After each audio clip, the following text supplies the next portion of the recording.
The ballroom shimmered beneath crystal chandeliers, yet one chair remained painfully empty. Every guest who noticed the scarred veteran quietly chose another seat. Ethan Brooks lowered his eyes, pretending not to care, as untouched silverware reflected the burns that crossed his face. Then, a pregnant hotel maid named Grace Wilson stopped beside his table, set down her serving tray, and slowly pulled out the vacant chair. Gasps rippled across the room. A fork clattered against the marble floor. Before anyone could stop her, Grace smiled gently and said, "No one should have to eat alone while there's still an empty chair. Before we continue, I'd love to know where you're watching from and what your local time is right now. If stories about courage, kindness, and second chances speak to your heart, consider subscribing so you won't miss the next journey." At 4:45 every morning, long before the first train rattled across Chicago's South Side, Grace Wilson woke to the soft buzzing of a $20 alarm clock she had repaired twice with clear tape. She never hit the snooze button. For a few seconds, she would lie still, one hand resting over the gentle curve of her 7-month pregnant belly, listening to the apartment around her. The old radiator hissed unevenly. Water pipes groaned somewhere inside the walls. Outside, a garbage truck backed into the alley with its familiar beeping that echoed between brick buildings. Those ordinary sounds reminded her of one simple truth. She still had another day. Grace slowly sat up, careful not to wake the little life growing inside her. "Good morning, sweetheart," she whispered, smiling at her unborn son. She said those exact words every morning, no matter how exhausted she felt, no matter how frightened she was. The apartment measured barely 600 square feet, but every corner reflected her quiet determination. Nothing matched. The couch had been found beside a dumpster and carefully reupholstered. The kitchen table had only 3 chairs because the 4th had broken years ago. A small bookshelf leaned slightly to one side, filled with second-hand children's books she had begun collecting months before her baby would even arrive. Above the table hung a single framed photograph. Daniel Wilson, her husband. His smile remained frozen forever beneath a faded blue construction helmet. Every morning before she made breakfast, Grace paused beneath that photograph. "Wish me luck today," she murmured. She never skipped that ritual.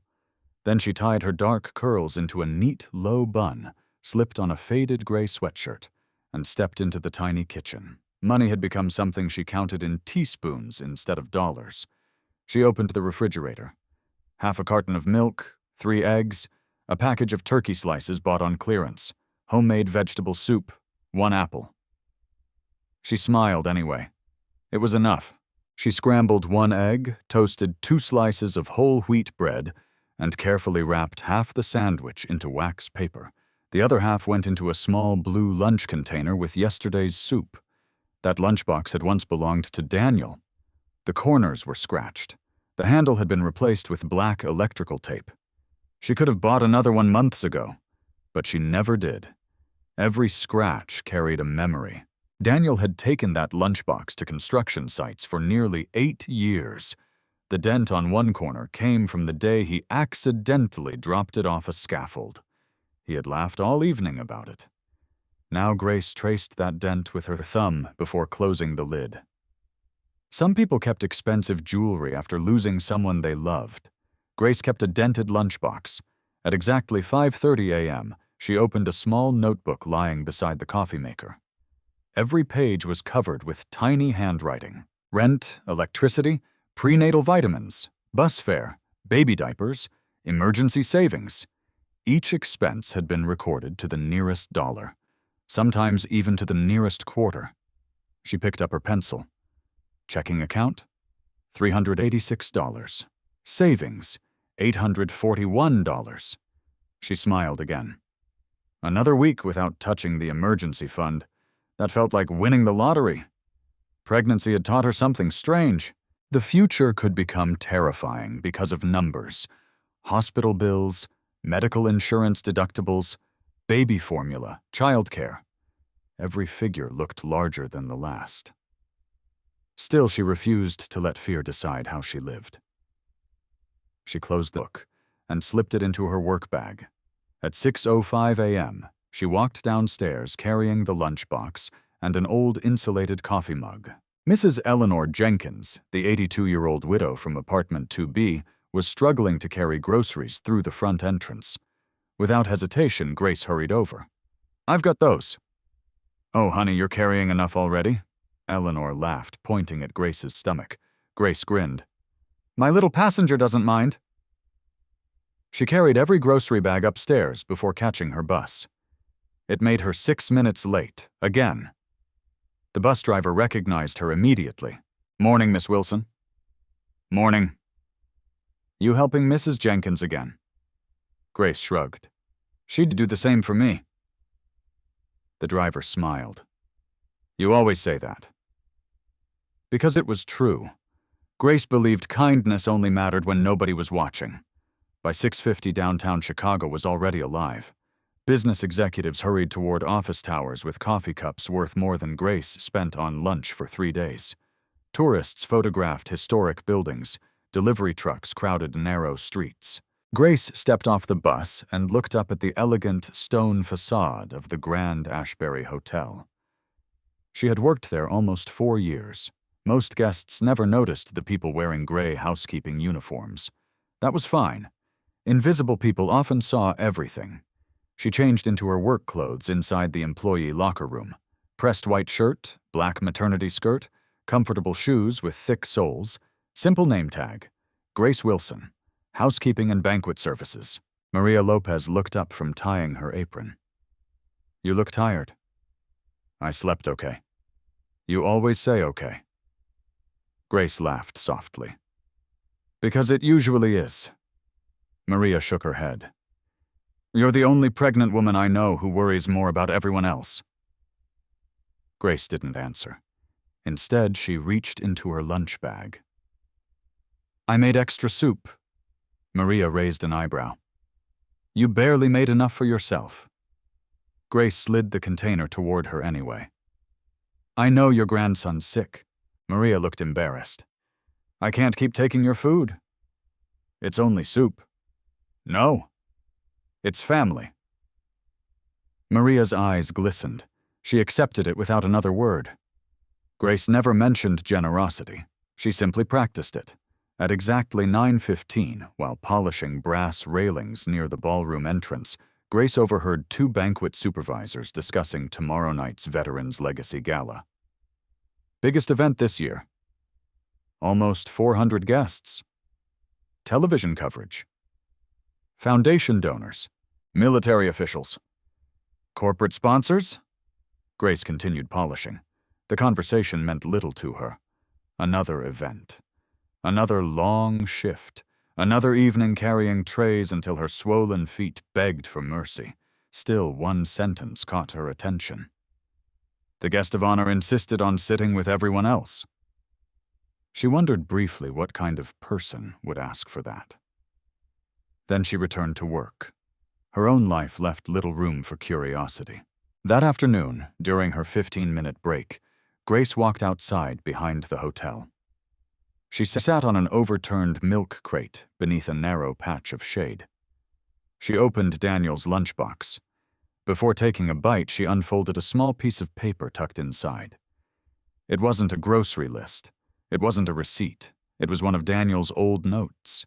His handwriting had faded after years of being folded and unfolded.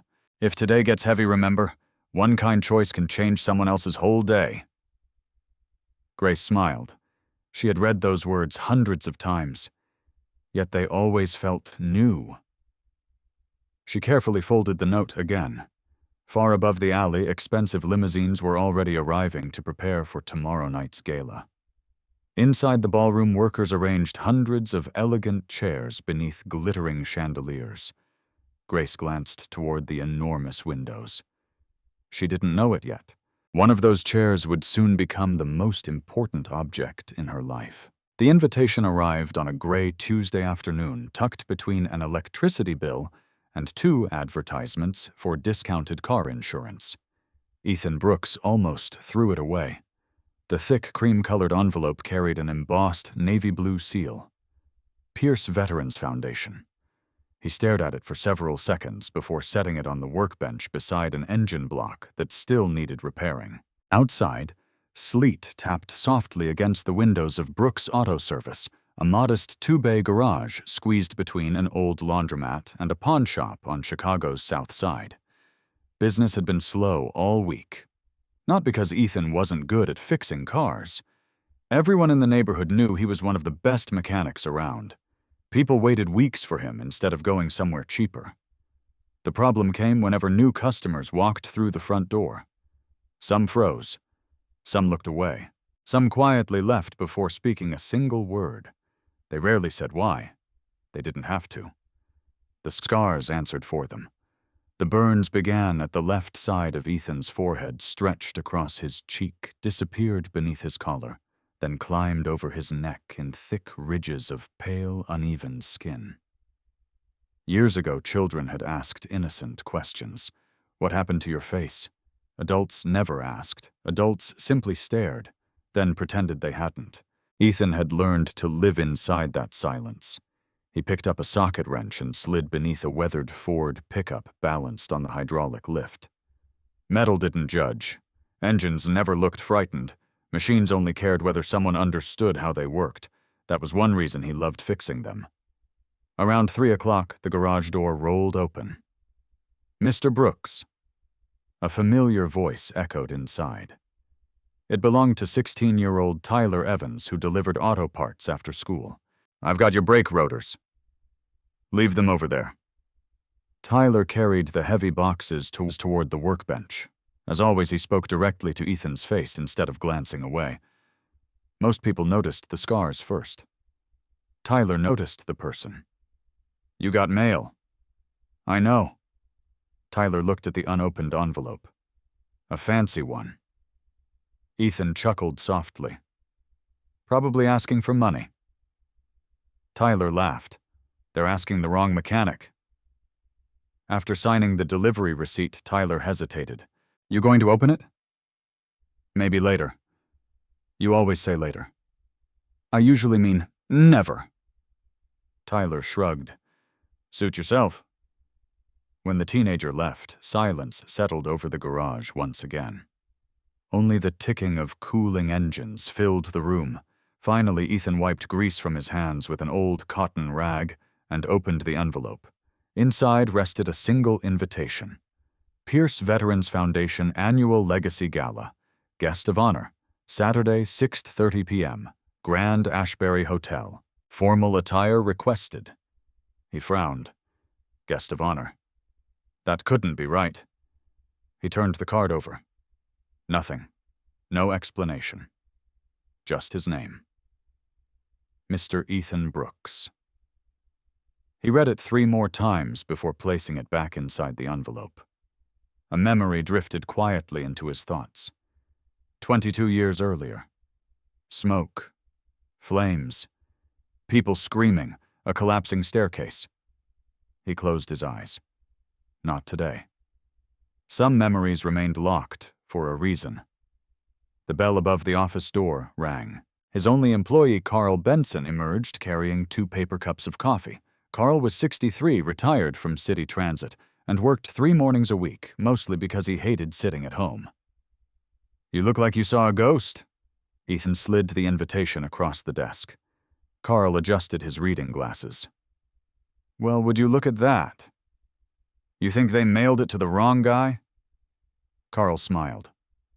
"No. I think somebody finally remembered."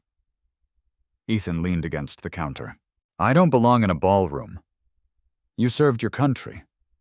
So did thousands of others.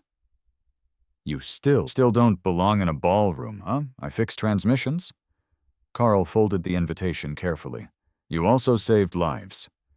Ethan's expression changed immediately. "I don't want to talk about that." "I know." Carl respected the silence. He had worked beside Ethan long enough to understand which subjects belonged in the past. Instead, he sipped his coffee. "You still own a suit?" Ethan almost laughed. "I think so. If moths haven't eaten it." That evening, after closing the garage at precisely 6 o'clock, Ethan drove home in a 15-year-old pickup truck that rattled whenever it exceeded 45 miles an hour. His apartment sat above the garage. Simple, clean, almost empty. One leather recliner, a bookshelf filled with repair manuals, military history books, a coffee maker, a small American flag folded carefully inside a glass display case. No photographs decorated the walls, no awards, no medals. Those remained inside a cardboard box tucked deep inside the bedroom closet. He rarely opened it. Dinner consisted of grilled chicken, steamed rice, and green beans, the same meal he had cooked every Tuesday for nearly 6 years. Routine made life easier. Predictable. Safe. After washing the dishes, he finally climbed into the closet. Boxes filled the upper shelf. Christmas decorations, old tax records, camping equipment. Then he found it. A long black garment bag. Dust covered the zipper. He carried it carefully to the bed. Inside hung a charcoal gray suit, perfectly preserved. The fabric still smelled faintly of cedar. He touched the sleeve gently. The last time he had worn it was more than 20 years ago. His fingers paused over a tiny burn mark near one cuff. He remembered exactly where it came from. A spark, a flash, then darkness. He swallowed hard. There was also a navy blue necktie folded inside the bag. Daniel Harper had given him that tie before their deployment overseas. Daniel never came home. Ethan slowly sat on the edge of the bed.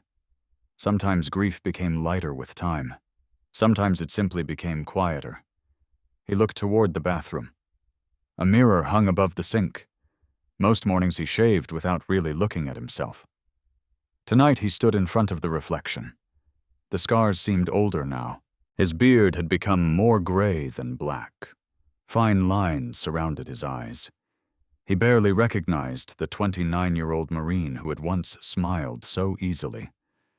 He reached for the suit jacket, carefully slipped it on, buttoned it. The shoulders still fit, barely. He adjusted the tie. For one strange moment, he almost looked like the man he used to be. Then his eyes drifted back towards the scars. The illusion disappeared. Quietly, he removed the jacket and returned everything to the garment bag. He carried it back towards the closet. Halfway there, he stopped. Something inside him refused to put it away. Instead, he hung the suit on the outside of the closet door. He wasn't sure why. Maybe because Carl was right. Maybe because whoever sent that invitation had remembered something he had spent years trying to forget. Or maybe because after decades of avoiding crowded rooms, he was simply tired of hiding. Before going to bed, Ethan placed the invitation on the kitchen counter beside his keys. He stared at it one final time. "I'll go," he said aloud to the empty apartment. The words sounded unfamiliar, as though someone else had spoken them. Outside, snowflakes drifted quietly beneath the streetlights. Across the city, workers at the Grand Ashbury Hotel continued polishing crystal glasses, arranging elegant centerpieces, and placing hundreds of chairs beneath glittering chandeliers. Neither Ethan nor Grace Wilson knew that within 48 hours, one ordinary chair among those hundreds would become the reason 2 completely different lives would begin to change. Saturday arrived wrapped in a pale winter sky, the kind that turned Chicago's skyline into layers of silver and blue.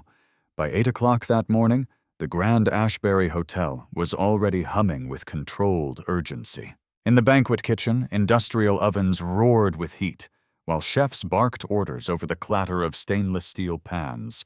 Hundreds of crystal glasses sparkled beneath fluorescent lights. Fresh flowers arrived in refrigerated trucks. Linen carts rolled endlessly across polished hallways. Grace Wilson stepped through the employee entrance at exactly 8:17 a.m., 10 minutes earlier than required. She preferred arriving before the chaos. The quiet never lasted long. "Morning, Grace." "Morning, Tony." The security guard nodded warmly as she signed the attendance sheet. "You should be resting." She smiled. "My rent doesn't believe in rest." Tony laughed softly before holding the door open. "You take care of that little guy?" "I plan to." Inside the locker room, the atmosphere was very different. Everyone spoke faster than usual. Today's gala wasn't simply another banquet. It was the hotel's most prestigious annual event. Corporate sponsors, military leaders, television crews, journalists, philanthropists. Every detail would be examined. Grace carefully changed into her banquet uniform. A crisp white blouse, black maternity vest tailored slightly larger than standard sizes, a long black skirt, comfortable non-slip shoes. She pinned her name badge neatly onto her vest. Grace Wilson. Before leaving the locker room, she caught her reflection in the mirror. Dark curls gathered into the familiar low bun. Gentle brown eyes. A face that looked more tired than 31 years should. She rested both hands on her stomach. "Big night today," the baby answered with a tiny kick. She laughed. "I know." Maria Lopez appeared beside her carrying a stack of folded napkins. "He already has opinions." Grace grinned. He definitely got that from his father. The mention of Daniel softened both women's smiles. Maria squeezed Grace's shoulder. "Let's survive today." Together, at 9 o'clock sharp, every banquet employee gathered inside Ballroom C for the pre-event briefing. Nearly 60 workers stood shoulder to shoulder. Servers, housekeepers, dishwashers, bartenders, supervisors. The room became silent the instant Linda Carter entered. Linda never needed to raise her voice. She commanded attention simply by walking into a room. Her navy blazer looked perfectly pressed. Her tablet rested beneath one arm. Every movement seemed measured. She glanced around the room before speaking. "Ladies and gentlemen." No one interrupted. "Tonight is the Veterans Legacy Gala." She tapped the tablet once. "We have 386 confirmed guests." Another tap. 42 VIP attendees. Another. "National media." She looked directly at the staff. "Our reputation is built on professionalism." Several employees nodded automatically. Linda continued. "I'll remind everyone of the same rules we review every year." She raised one finger. "You do not sit." A second finger. "You do not socialize with guests." A third. "You do not offer personal opinions." Another. "You do not interrupt conversations." She paused. "And most importantly," her eyes slowly moved across the room, "you are not part of the event." Silence settled heavily. "You make the evening possible. But you are invisible." Grace lowered her gaze. She had heard those words many times before. Invisible. She understood what Linda meant. Professional service often required disappearing into the background. Still, the word always felt strangely cold. Linda continued. "If a guest speaks to you, answer politely. If a guest asks for assistance, provide it immediately. If any unusual situation occurs," she looked around again, "you notify management. You do not solve it yourself." Several employees scribbled notes. Grace simply listened. Maria leaned slightly closer. "She says the same speech every year," Grace whispered back. "Because someone breaks a rule every year." Maria smiled. "Not me?" Grace smiled too. "Definitely not me." Neither woman realized how ironic those words would become. After the meeting assignments were distributed, Grace unfolded her schedule. Ballroom A, Section 4, Tables 17 through 24, water service, bread baskets, coffee rotation, simple enough. She slipped the paper into her apron pocket. Throughout the afternoon, the ballroom slowly transformed. Workers climbed ladders to adjust chandeliers. Florists arranged towering white roses mixed with blue hydrangeas. Military banners stood beside elegant gold drapes. Round tables stretched across the room like perfectly organized islands. Every place setting was identical: white china, silver flatware, crystal stemware, folded navy napkins. Grace always enjoyed seeing empty ballrooms before guests arrived. Without people, every chair looked equal. Every place setting waited with quiet dignity. She pushed a cart loaded with polished glasses between the tables. At table 12, she noticed something different. One name card had been placed slightly farther from the others. She frowned. Perhaps someone had measured incorrectly. She reached out instinctively to straighten it. "Leave it." The voice belonged to Linda. Grace withdrew her hand immediately. "I'm sorry." "It's intentional." Grace nodded. "Yes, ma'am." Linda adjusted the card by less than an inch. "There." She walked away without explanation. Grace continued working. Still, she couldn't stop wondering why that single seat looked so isolated. By 3 o'clock, the ballroom lights dimmed for testing. A violin quartet rehearsed quietly on stage. Their music drifted through the nearly empty room like soft winter air. Grace paused for just a moment. Music always reminded her of Daniel. He couldn't sing, not even a little. But every Sunday morning he danced around their tiny kitchen while pancakes burned on the stove. She almost laughed aloud, remembering it. "You okay?" Maria had returned carrying another tray. "Just thinking." "The good kind." Grace nodded. "The kind that hurts a little." Maria understood. No further explanation was needed. Meanwhile, across the city, Ethan Brooks stood inside his apartment, staring at the charcoal gray suit hanging from the bedroom door. He had already changed his mind 3 times. Go, don't go, go, don't go. He picked up the invitation again. Guest of honor. The words still felt impossible. His phone rang. Carl Benson. "You dressed yet?" "No." "You planning to?" "I haven't decided." Carl sighed dramatically. "I knew this would happen." "You don't understand." "I understand better than you think." Ethan remained quiet. Carl continued. "You're worried they'll stare." "They always do." "Some will." Another silence. "But if you stay home," Carl spoke more gently now, "they'll never have that chance to see past the scars." Ethan looked toward the mirror. The reflection waiting there was one he had spent decades trying not to notice. "I don't know if I'm ready," Carl answered without hesitation. "You don't have to be ready. You only have to walk through the door." After hanging up, Ethan remained motionless for several minutes.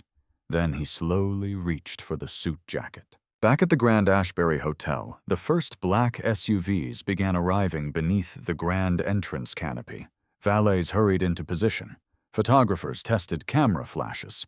Reporters adjusted microphones. Grace stood near the service hallway, balancing a silver tray filled with champagne glasses. The ballroom doors remained closed for another 15 minutes. Behind them, hundreds of elegant chairs waited patiently. One chair in particular seemed strangely lonely. Grace couldn't explain why her eyes kept drifting toward it. It was simply another chair among hundreds. Yet somehow it already felt different. Outside, Ethan parked his aging pickup nearly 2 blocks away. Luxury cars lined the hotel's private entrance. His truck didn't seem to belong there. Neither he feared, did he? He switched off the engine. His hands rested on the steering wheel longer than usual. Then he took one slow breath, opened the door, and began walking toward the brightest building on the street. Neither Grace nor Ethan realized they were only minutes away from the moment that would quietly challenge every unwritten rule inside that magnificent ballroom. The ballroom doors opened precisely at 6:30 p.m.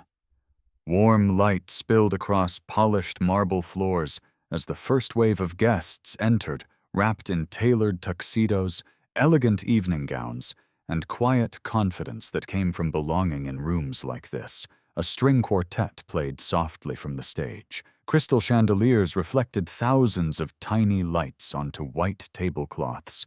Servers moved with practiced precision, gliding between tables almost silently. Grace Wilson balanced a silver tray filled with sparkling water glasses, careful to keep her shoulders relaxed, despite the dull ache spreading across her lower back. Her shift had already lasted nearly 10 hours. Another 4 remained. "You okay?" Maria Lopez whispered, while passing behind her with a basket of warm dinner rolls. Grace nodded. "The baby thinks he's dancing," Maria smiled. "Must be the music." Grace laughed softly. "Either that or he wants dinner before everyone else." For a brief moment, the evening felt almost ordinary. Then she noticed him. A tall man stood just inside the ballroom entrance, hesitating, as if he had accidentally walked into the wrong building. He wore a charcoal gray suit that had clearly been tailored years earlier, but had been cared for with extraordinary attention. The shoes had been polished until they reflected the ballroom lights. A navy tie rested neatly against a crisp white shirt. Everything about him suggested respect, until people saw his face. Grace watched it happen in real time. A smiling couple approached the entrance. The woman greeted him politely. Then her eyes lifted toward the scars crossing his forehead and cheek. Her smile faltered.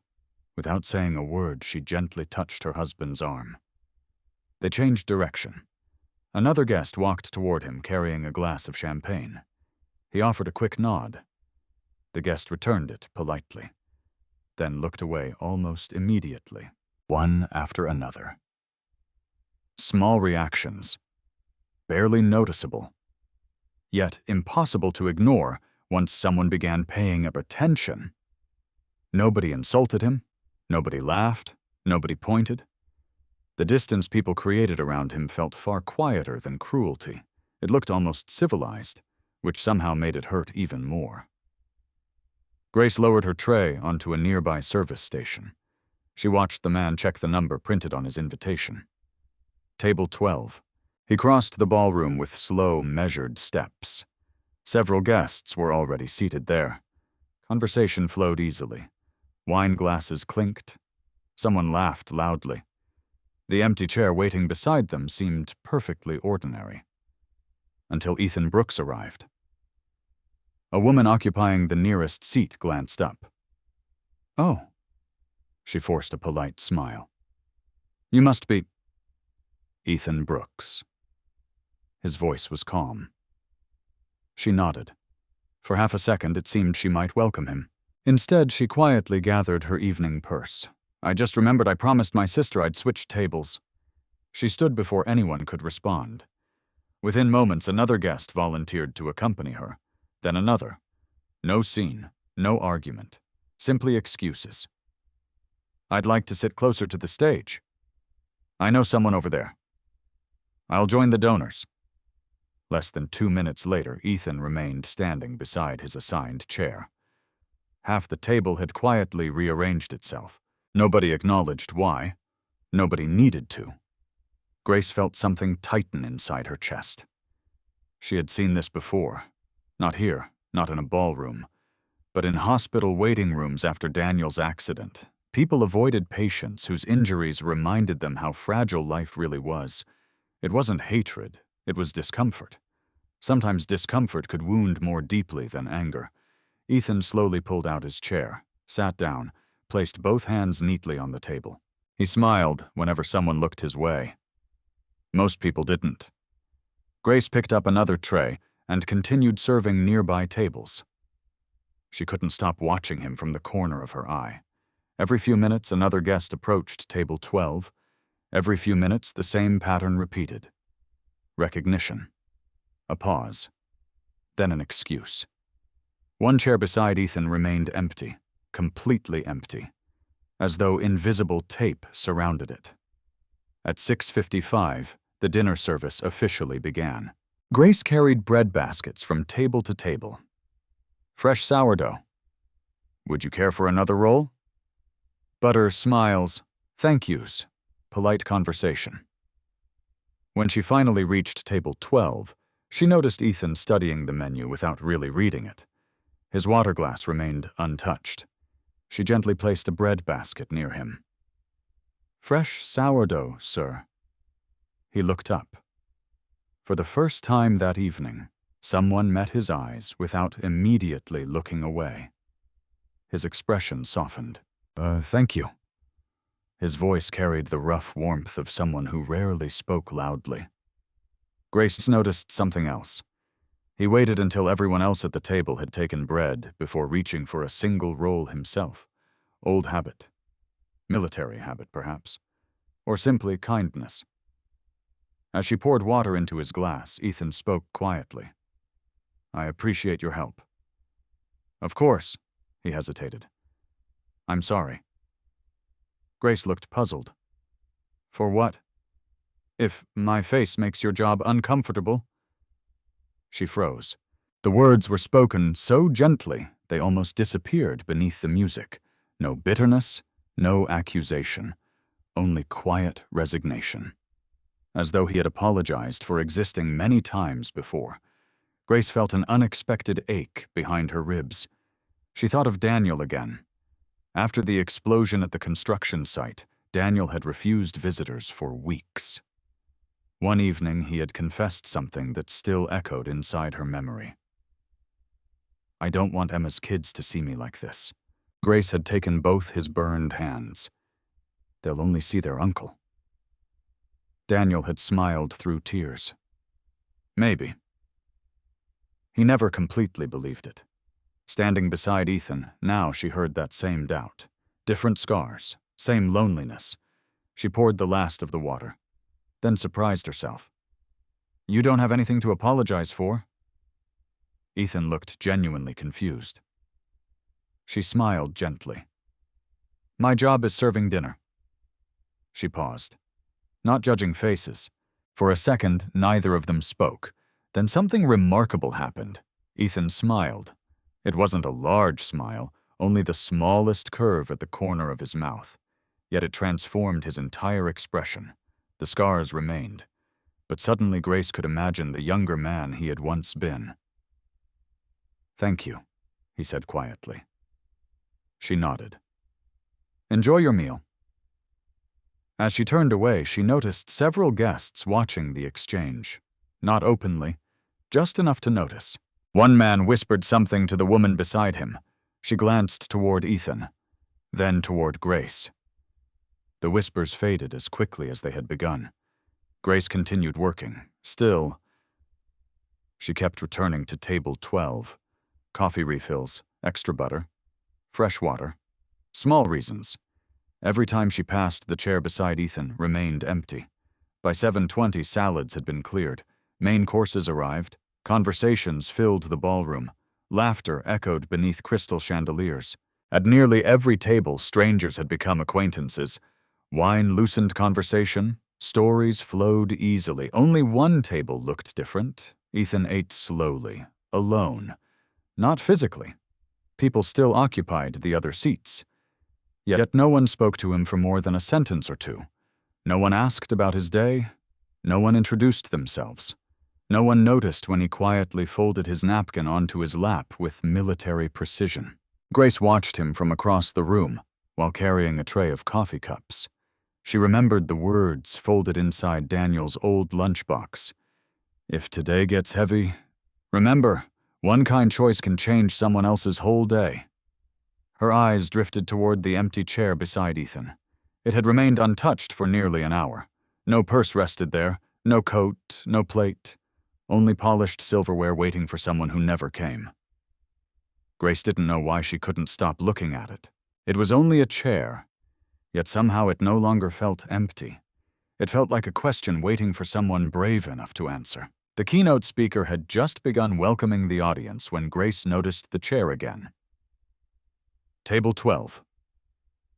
Second seat from the left, still empty. Nearly 90 minutes had passed since dinner began. Not once had anyone asked whether the place was available. Not once had anyone chosen to sit beside Ethan Brooks. The untouched chair seemed to have become part of the room itself, invisible to everyone except her. Grace carried a tray filled with fresh coffee toward the center aisle. Around her, conversations rose and fell in comfortable waves. Business partnerships, vacation homes, university donations, military reunions. Laughter echoed beneath the crystal chandeliers. Every table buzzed with life, except one. Ethan remained composed. He listened politely whenever someone across the table made a comment. He nodded, answered briefly. Then silence returned. The empty chair beside him quietly widened that silence. Grace poured coffee for a retired general. Then for an elderly couple celebrating 40 years of marriage. When she reached table 12, Ethan gently covered his cup. "I'm fine, thank you." She nodded. "Please let me know if you need anything." "I already have everything I need." His answer sounded courteous. Yet his eyes drifted for only a fraction of a second toward the vacant chair. Grace noticed. Before she could stop herself, she glanced at it too. White napkin, unused silverware, perfectly aligned wine glass. Waiting, always waiting. She moved on before anyone noticed she had lingered. Near the service station, Maria was arranging dessert plates. "You've looked at table 12 about 20 times." Grace sighed. "Have I? At least." Maria followed her gaze. "The veteran—" Grace nodded almost imperceptibly. Maria lowered her voice. "I've been watching too." "What do you think?" Maria hesitated. "I think people are trying to be polite." Grace frowned slightly. "They're succeeding." "No, they're succeeding at pretending." The words lingered between them. Across the ballroom, applause erupted as another presenter finished speaking. Grace picked up a tray of coffee refills. Her feet ached. Her back throbbed. The baby shifted again. She should have been thinking about finishing her shift. Instead, her thoughts remained fixed on one empty chair. Linda Carter appeared suddenly beside the service station. "Grace." "Yes, ma'am." "Table 9 needs fresh coffee." "I'll take care of it." "And after that, help clear the dessert forks." "Yes, ma'am." Linda glanced around the ballroom with the practiced eyes of someone searching for imperfections. Everything appeared flawless, exactly as she intended. She disappeared into the crowd. Maria exhaled quietly. "She makes me nervous just walking by." Grace smiled faintly. "She's under pressure." "We all are." Grace carried the coffee pot toward table 9. She completed every task exactly as instructed, yet every few minutes, almost against her own will, she looked toward table 12 again. The chair remained empty. At 8:05 p.m., dessert was served: chocolate mousse, fresh berries, coffee. Soft conversation filled the room. A violin solo floated through hidden speakers. Grace placed a dessert plate before Ethan. "Chocolate mousse." "It looks wonderful." She hesitated. "You barely touched your dinner?" Ethan smiled politely. "I've never been very hungry at parties." She knew immediately that wasn't the real reason. He thanked her again. Always thanked her. For water, for bread, for dessert. Small kindnesses deserved gratitude in his world. As Grace stepped away, she caught sight of something that made her stop. A young boy, perhaps 10 years old, walked past table 12 with his parents. The child looked curiously at Ethan. Before he could speak, his mother gently guided his face forward. "Keep walking." Not harshly, simply quickly. The boy obeyed. Ethan pretended not to notice. Grace knew he had. She remembered another hospital hallway years earlier. Daniel had hidden inside his room because he couldn't bear the way strangers looked at his injuries. One evening he had whispered something she had never forgotten. "The burns don't hurt anymore." She had squeezed his hand.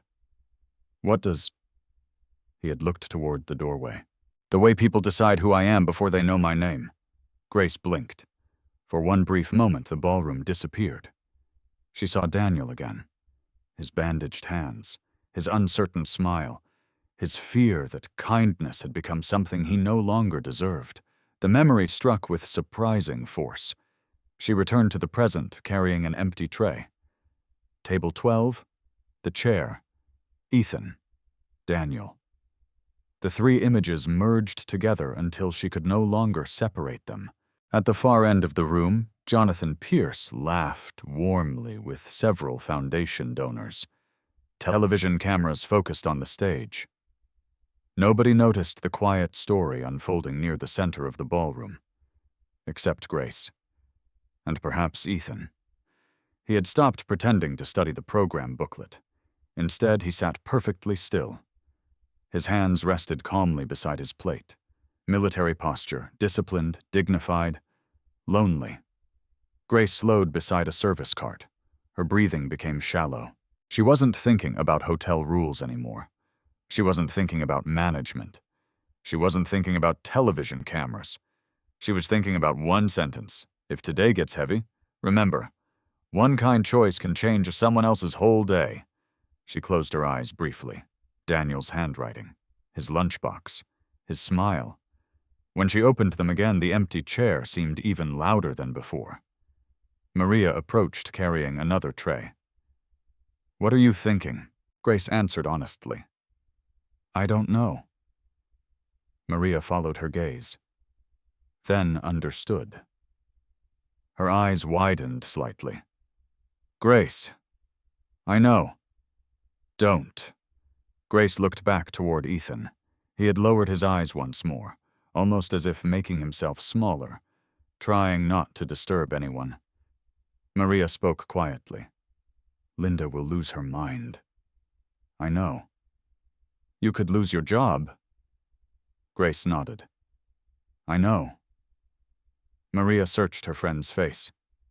"What are you going to do?" Grace didn't answer, because she still didn't know.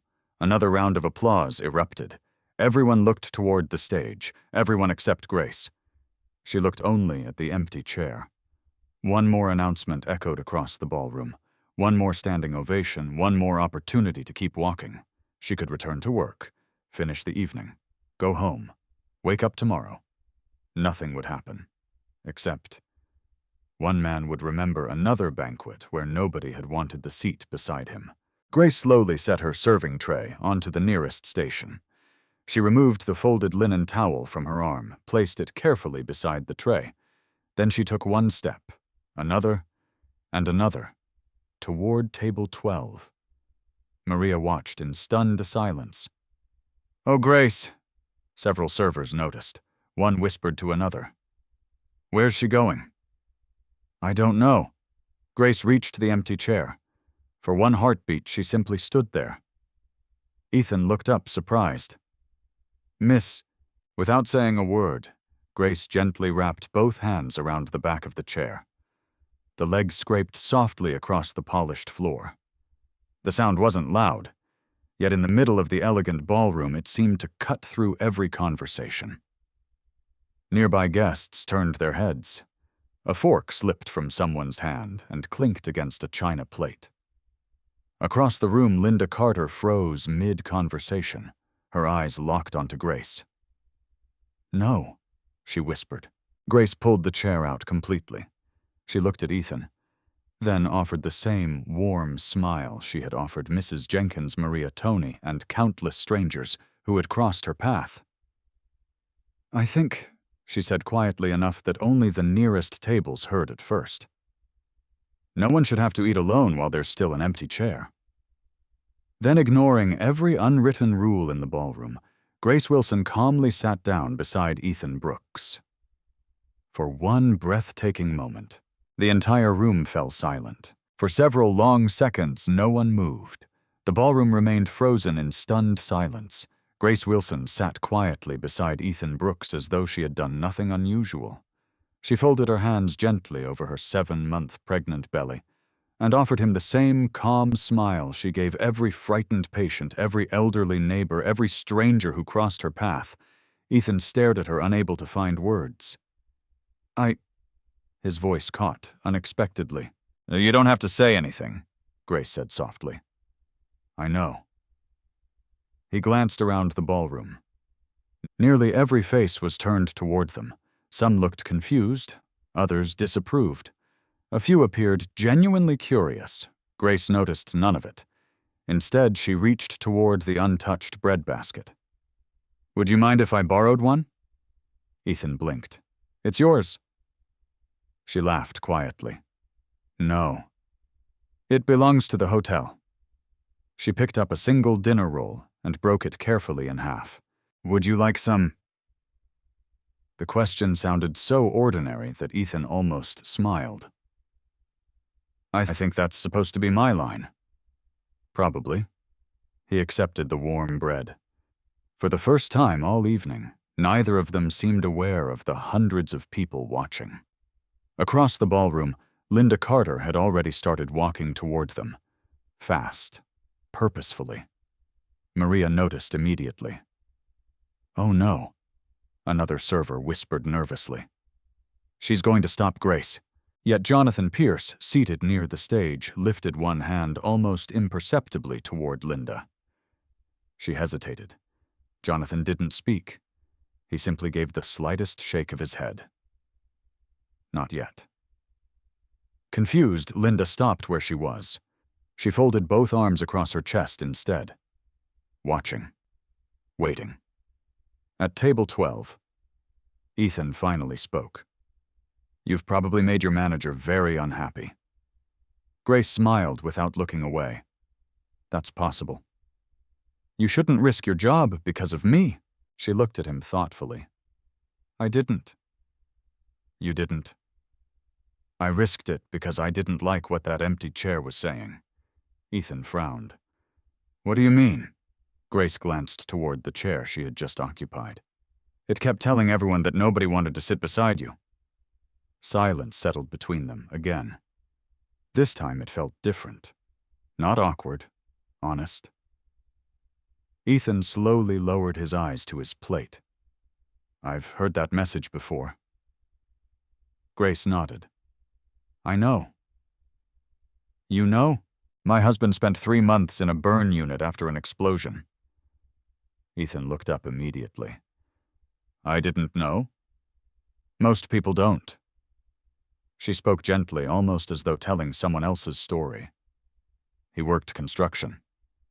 There was a gas leak. He survived." She paused. "But when he came home," her fingers tightened slightly around the bread. "He stopped recognizing himself." Ethan listened without interruption. "He said strangers didn't see Daniel anymore. They only saw the burns." A long silence followed. Finally, Ethan whispered, "I understand that." Grace nodded. "I thought you might." The orchestra began another soft instrumental piece, filling the quiet space between them. Around the ballroom, conversations slowly resumed. Not because guests had lost interest, because curiosity had become quieter. People continued stealing glances toward table 12. Phones had appeared. A few discreet photographs were taken. Grace remained unaware, or perhaps she simply didn't care. Ethan looked towards the stage before speaking again. "I served in the Marines." "I guessed," she smiled. "The posture gave it away." He laughed. A genuine laugh. Not dramatic. Just one warm, surprised sound. Grace noticed the deep lines around his eyes soften. It transformed his face more than any absence of scars ever could. "When did you serve?" "Late 90s. Then overseas after that." "Were you injured there?" Ethan rested both hands around his coffee cup. "For years I answered that question." "What do you answer now?" He thought for several moments. "I usually say..." He looked directly at her. "I was lucky enough to come home." Grace understood immediately. Sometimes survival itself became complicated. "You lost friends?" He nodded. "Too many." Another pause. "I still remember every birthday. Every anniversary. Every phone call their families never got to finish." Grace listened. She didn't interrupt, didn't offer easy comfort, only listened. That alone felt strangely unfamiliar to Ethan. Most people either changed the subject or rushed to reassure him. Grace allowed silence to exist. It felt respectful. He looked down at the polished tabletop. "Sometimes I wonder why I came back." Grace answered almost immediately. "So you could keep helping people." He shook his head. "I'm just a mechanic." "You say that like it's a small thing." "I fix engines." "You help people get home safely." He smiled faintly. I've never thought about it that way. My husband would have. The mention of Daniel returned naturally now, not as grief, as memory. He believed every honest job mattered. He used to say, she laughed softly, someone has to keep the world moving. Ethan nodded. He was right. He usually was. Grace smiled towards the floor. Don't tell him I admitted that. Both of them laughed quietly. Across the room, Maria watched in disbelief. They're laughing. Another server whispered, I've never seen him smile. You know him? No. But I've been watching him all night. Near the stage, Jonathan Pierce observed the conversation with growing emotion. Beside him, one board member leaned closer. Do you know the maid? Jonathan slowly shook his head. No, but I think she understands something many of us forgot. What? Jonathan never looked away from table 12. That dignity isn't given by invitations. It's given by another human being. Meanwhile, Ethan glanced toward Grace's stomach. When are you due? About 2 months. A boy? She nodded proudly. A little boy. Have you picked a name? Grace smiled. I'm keeping Daniel as his middle name. Ethan understood. So he'll always carry his father with him. Exactly. He stared thoughtfully into his coffee. I never had children. Did you want them? The question surprised him. He answered honestly. I did. What happened? He looked at the scars covering one side of his hand. Life. Grace didn't ask anything else. She sensed there was more, but some stories needed permission before they could be told. Instead, she said quietly, I think you'll be good with children. He looked genuinely puzzled. Why? Because you've spent the last hour worrying about everyone else's comfort. He almost protested, then realized she was right. Even after spending an evening being avoided, he had apologized to her, not once, twice. I'm still working on that. Grace smiled. So am I. For a moment, neither of them noticed that the ballroom no longer felt quite the same. Several nearby guests had gradually turned their chairs slightly toward Ethan. Not fully, just enough to hear pieces of the conversation. The distance surrounding him had become smaller. Not gone, but smaller. Grace reached for her water glass. So, she said lightly, what's your favorite thing to repair? He answered without hesitation. Old engines? Why old ones? They've survived enough to deserve another chance. Grace smiled knowingly. I had a feeling you'd say something like that. He tilted his head. And you? My favorite thing. Helping people remember they still matter. Ethan looked at her for a long moment. His eyes grew unexpectedly bright. Very quietly, almost to himself, he said, I think you're already fixing something tonight. Grace followed his gaze. Not toward the ballroom, not toward the audience, not toward the cameras, toward him. She smiled. I don't think you were ever broken. At that exact moment, Jonathan Pierce slowly rose from his chair near the stage. He adjusted his suit jacket, walked calmly toward the podium, and reached for the microphone. The room gradually became silent once again. This time, it wasn't because of Grace. It was because the evening's founder was about to reveal a truth that would change everything everyone thought they knew about the quiet man sitting beside her. Jonathan Pierce stood behind the podium without speaking. He let the silence settle naturally across the ballroom. Only moments earlier, every eye had been fixed on the pregnant hotel maid who had dared to sit beside a scarred veteran. Now every face turned toward the silver-haired founder of the Pierce Veterans Foundation. Jonathan adjusted the microphone. His voice, when it came, was calm and warm. Before presenting tonight's Legacy Award, he paused, scanning the audience. I'd like everyone to look at table 12. Hundreds of heads turned simultaneously. Grace felt her cheeks grow warm. Ethan instinctively lowered his eyes. Jonathan smiled gently. Most of you have spent the evening wondering why one gentleman chose to sit quietly, while so many seats around him remained empty. A murmur spread through the ballroom. Jonathan continued, I've been watching that table all night. His gaze settled briefly on Grace, especially during the last 15 minutes. The audience remained silent. I watched one employee do something none of the rest of us had the courage to do.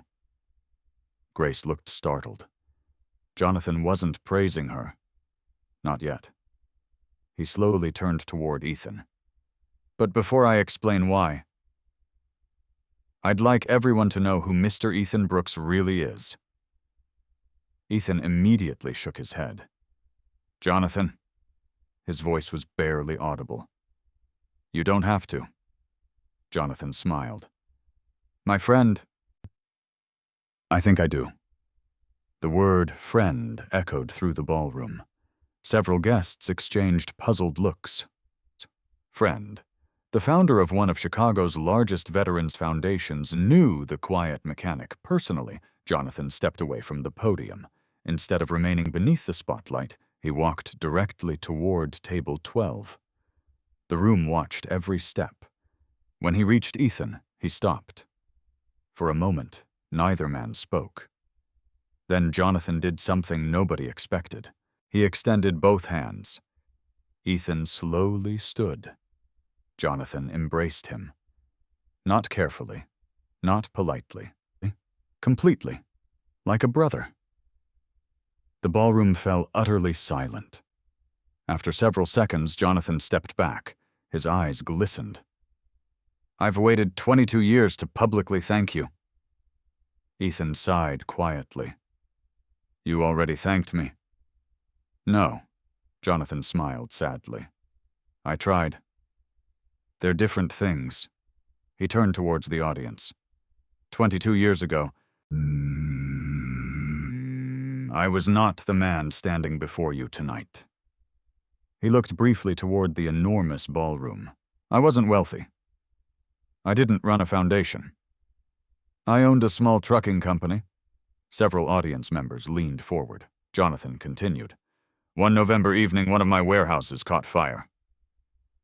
The room remained perfectly still.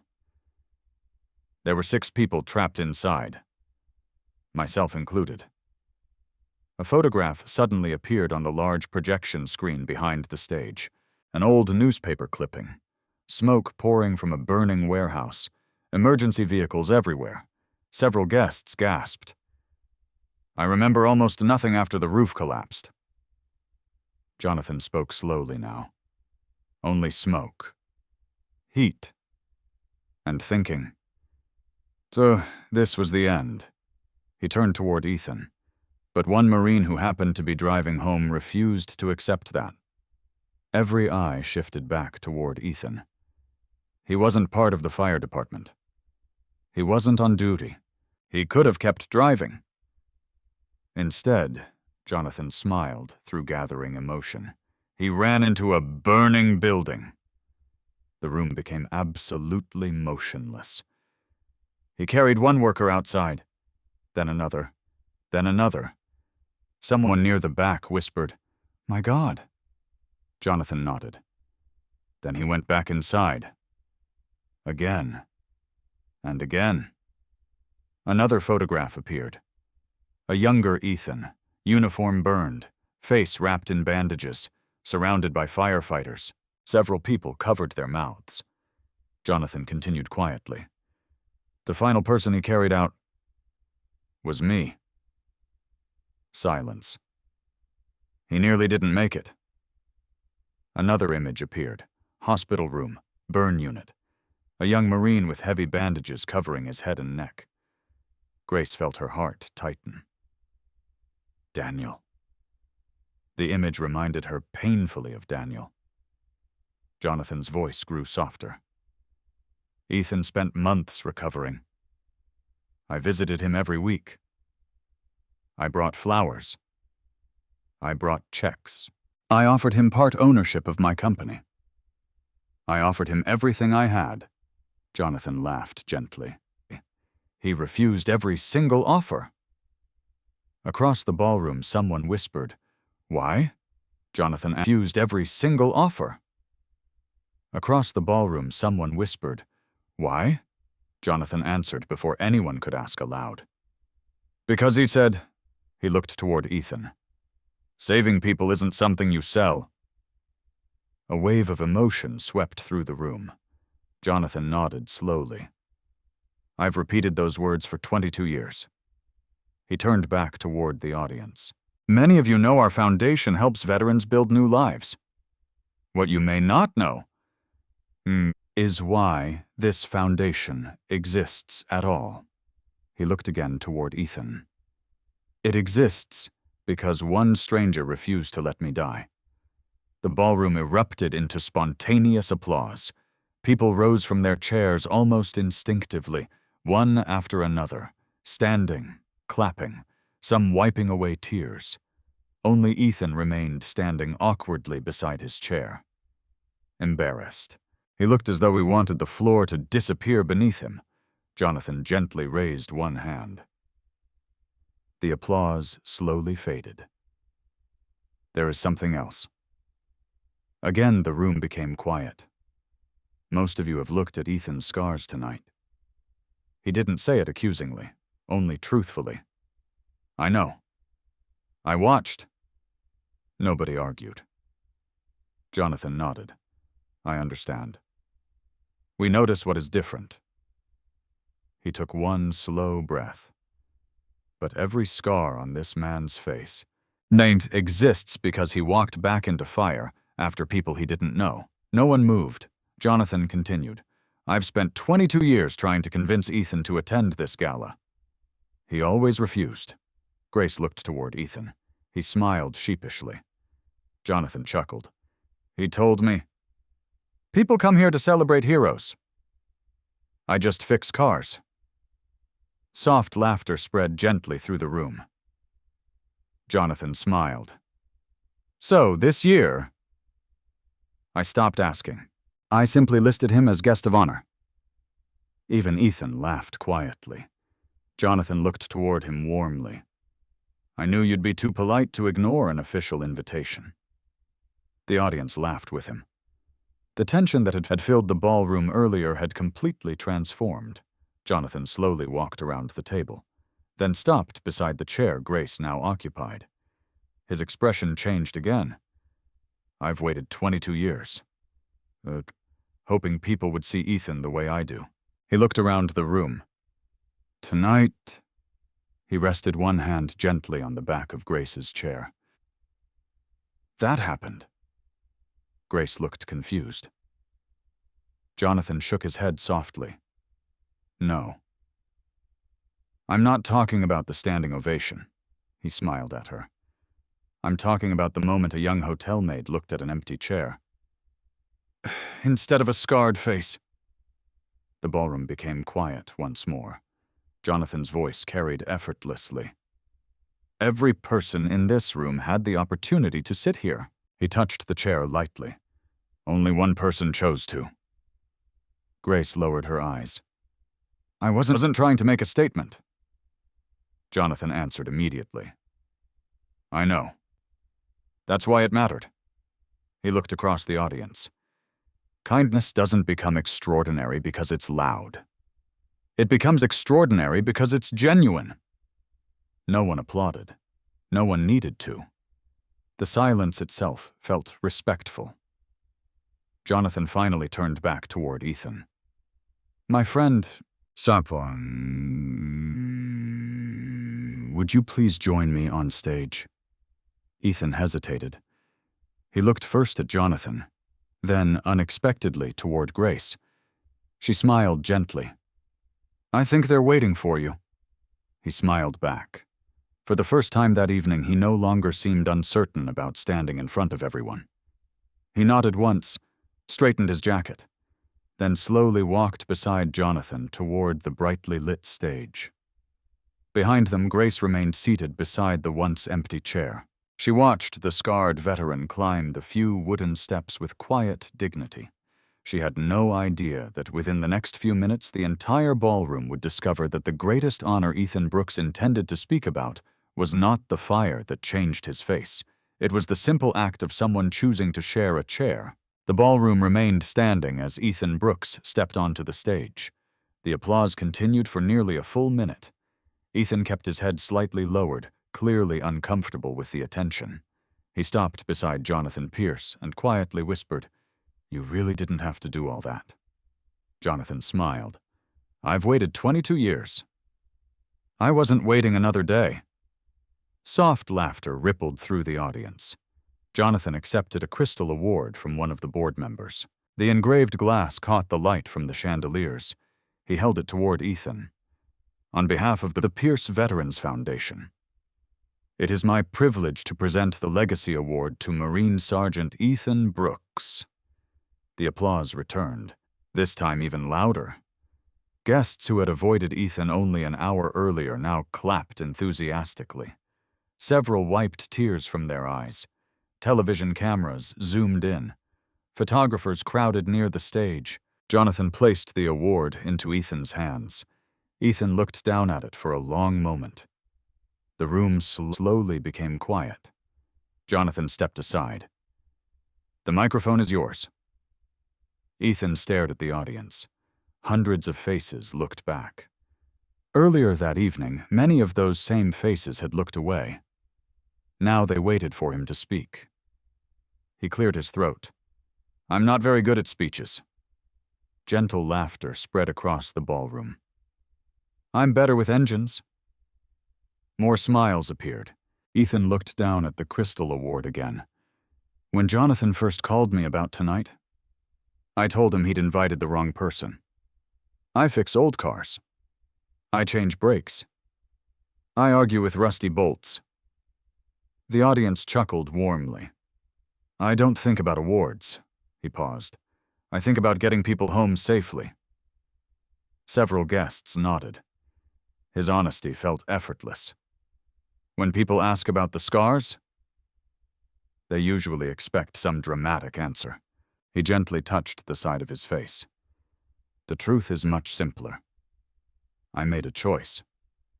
If I had to make it again," he smiled faintly, "I'd make the same one."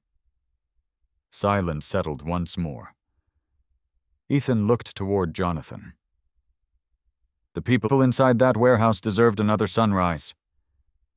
"I was lucky enough to see mine, too." Jonathan lowered his head. Emotion filled his eyes again. Ethan continued, "For years, Jonathan has called me a hero. I've never agreed. I knew firefighters, medics, corpsmen, people who never came home. They're the heroes I remember." His voice softened. "So tonight, I'd rather this award honor all of them." The ballroom answered with another round of applause. When it faded, Ethan unexpectedly turned his attention away from the audience. Instead, he looked toward table 12, toward Grace. She immediately looked down, assuming he was simply searching the room. Then he smiled. "May I tell you something?" Everyone followed his gaze. Grace froze. Ethan continued, "I've attended exactly 3 formal events since leaving the Marines. Tonight included. The first 2 ended the same way. I left early. No one spoke to me. No one meant to be cruel. They just..." He searched for the right word. Weren't sure what to say. The room listened in complete silence. "So I stopped accepting invitations." He looked again at Grace. "When Jonathan invited me this year, I almost stayed home." Grace felt tears beginning to gather. Ethan's voice remained calm. "I arrived tonight expecting exactly what happened. A few polite smiles. A lot of empty space. No surprises."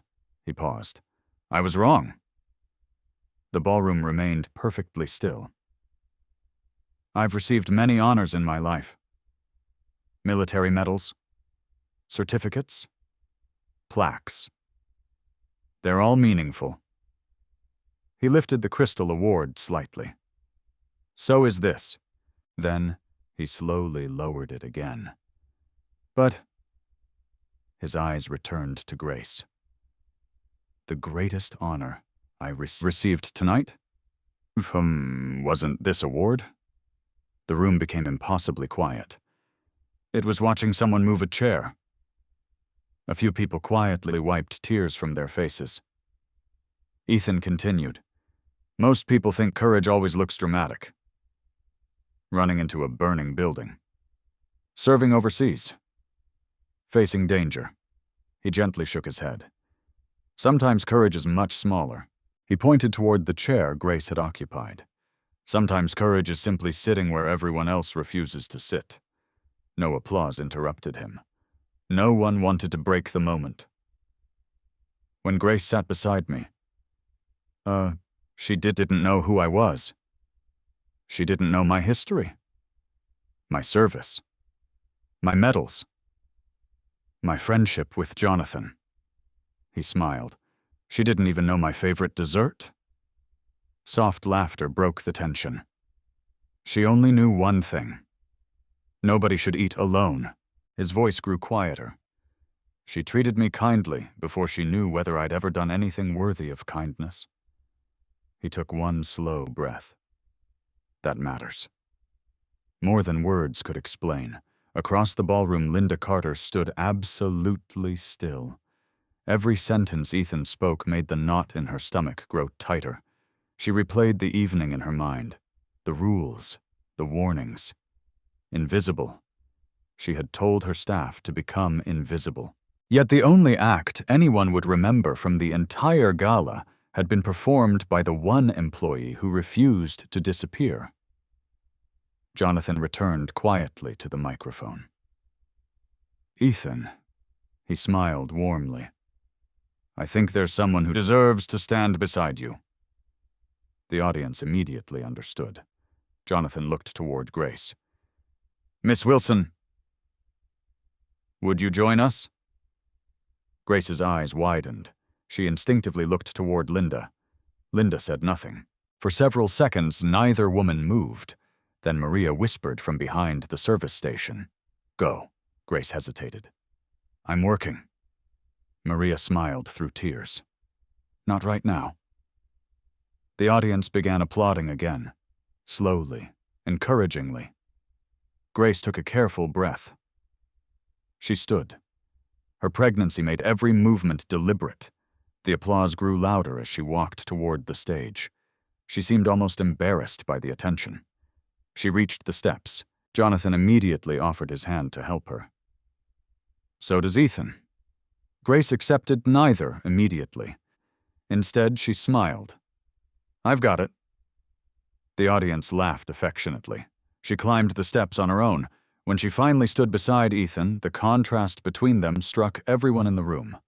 A scarred veteran, a pregnant hotel maid, neither dressed for attention, neither seeking recognition. Jonathan looked from one to the other. This, he said quietly, is what the Legacy Award has always been about. He turned toward the audience. Not greatness. Goodness. The applause became another standing ovation. This one lasted even longer than before. Photographers captured image after image. Television cameras focused tightly on the stage. Yet Grace looked almost overwhelmed. She leaned slightly toward Ethan. I really wasn't trying to become part of the program. Ethan chuckled. Neither was I. Both of them laughed. It was such a simple exchange that many people in the audience laughed with them. Jonathan waited until the applause finally faded. Then he looked toward the ballroom with a thoughtful expression. I believe tonight will be remembered for many reasons. He smiled. But I suspect, years from now, people won't remember the speech. They won't remember the flowers. They may not even remember this award. He glanced once more at the chair still sitting at table 12. They'll remember that one empty chair. And the woman who decided it didn't have to stay empty. The room rose once more. Not because anyone asked them to, but because somewhere between dinner and dessert, they had all witnessed something far more powerful than a ceremony. They had watched one ordinary act of kindness quietly redefine what honor truly looked like. The standing ovation slowly faded. Guests reluctantly returned to their seats through the atmosphere inside the Grand Ashbury Ballroom had changed forever. Conversations no longer centered on donors' investments or business partnerships. Every whispered discussion seemed to include the same two names, Ethan Brooks, Grace Wilson. Grace stepped carefully down from the stage. She smiled politely whenever someone nodded toward her, but the attention made her uncomfortable. She wasn't a guest. She was still wearing her employee name badge, still wearing the same black banquet uniform still on the clock. As she reached the ballroom floor, Maria hurried toward her. "You okay?" Grace exhaled. "I think so." "You were amazing." Grace shook her head. "I sat in a chair." Maria laughed. "You really don't understand what you did." Before Grace could answer, Linda Carter appeared. The warmth instantly disappeared from the moment. "Grace," her voice was perfectly controlled, "I need to speak with you." Maria instinctively stepped back. Grace nodded quietly. "Yes, ma'am." Linda led her through the service hallway away from the music and applause. The farther they walked, the quieter everything became. Eventually, they reached the banquet office. Linda closed the door. Neither woman spoke for several seconds. Grace stood with her hands folded in front of her. She already knew why she had been called. Linda removed her glasses. She rubbed the bridge of her nose before speaking. "Do you understand what happened tonight?" "Yes." "Do you understand that you deliberately violated direct instructions?" "Yes." "You left your assigned station?" "Yes." "You sat with a guest?" "Yes." "You became part of the event?" Grace answered softly. "Yes." Linda looked at her carefully. "Were you trying to embarrass this hotel?" Grace's answer came immediately. "No." "Were you trying to attract attention?" "No." "Were you trying to make a political statement?" Grace looked genuinely confused. "No." Linda sighed. "Then why—" Grace hesitated. She searched for words simple enough to explain something that had never felt complicated. "There was an empty chair." Linda waited. "And—" Grace looked down briefly. "I couldn't stop thinking about it." "It wasn't the chair. It was what it meant." Linda remained silent. Grace continued. "My husband used to say that loneliness becomes heavier when people pretend not to see it." The room grew quiet again. "I wasn't trying to disobey you. I just—" She paused. "Couldn't walk past him one more time." Linda closed her eyes for a moment. She believed Grace. That almost made things harder. "You know our policies." "I do." "You know why they exist." "Yes." Linda walked toward the office window overlooking the ballroom. Below them, the gala continued. Everything looked elegant, perfect, exactly as planned, except for one unexpected moment no planner could have predicted. Without turning around, Linda spoke quietly. "Do you know how many years I've worked here?" Grace shook her head. "No." 23. She smiled faintly. "I started carrying trays just like you." Grace looked surprised. "I didn't know that. I learned every rule, followed every procedure, never made mistakes." She turned back toward Grace. "And eventually, I became the person responsible for making sure no one else made them either." Grace nodded. "I understand." Linda looked at the young pregnant woman standing before her. She saw sincerity, kindness, no arrogance, no desire for recognition, only quiet conviction. If circumstances had been different, perhaps she would have thanked her. Instead, she had responsibilities, policies, standards. She took a long breath. Grace Wilson. Grace straightened instinctively. Effective immediately. Linda's voice almost faltered. Oh, you are suspended from banquet duties pending administrative review. The words landed heavily. Grace lowered her eyes. I understand. You'll receive written notice on Monday. Yes, ma'am. You may finish tonight's shift in the employee lounge. You are not to return to the ballroom. Grace nodded again. Yes, ma'am. Linda expected arguments, tears, anger. Instead, Grace simply accepted the decision. That somehow hurt more. As Grace reached for the office door, Linda quietly asked, Do you regret it? Grace stopped. Her hand rested on the doorknob. She thought carefully before answering. I'm frightened. I need this job. My baby needs this job. She smiled sadly. So yes. I'm scared. Linda waited. But that's not what you asked. Grace looked back at her. No? I don't regret sitting beside him. For several seconds, neither woman moved. Then Grace quietly left the office. Linda remained alone. She stared at the closed door longer than she expected. Across the hallway, Maria rushed toward Grace. What happened? Grace forced a small smile. I'm suspended. Maria covered her mouth. No. Grace nodded. It's okay. No, it isn't. Grace gently squeezed her friend's hand. I knew it might happen. Maria's eyes filled with tears. This isn't fair. Grace looked toward the ballroom doors. Through the narrow window, she could see Ethan still surrounded by guests. People who had ignored him earlier now eagerly introduced themselves. Life could change quickly, sometimes beautifully, sometimes painfully. It isn't about fair. Maria shook her head.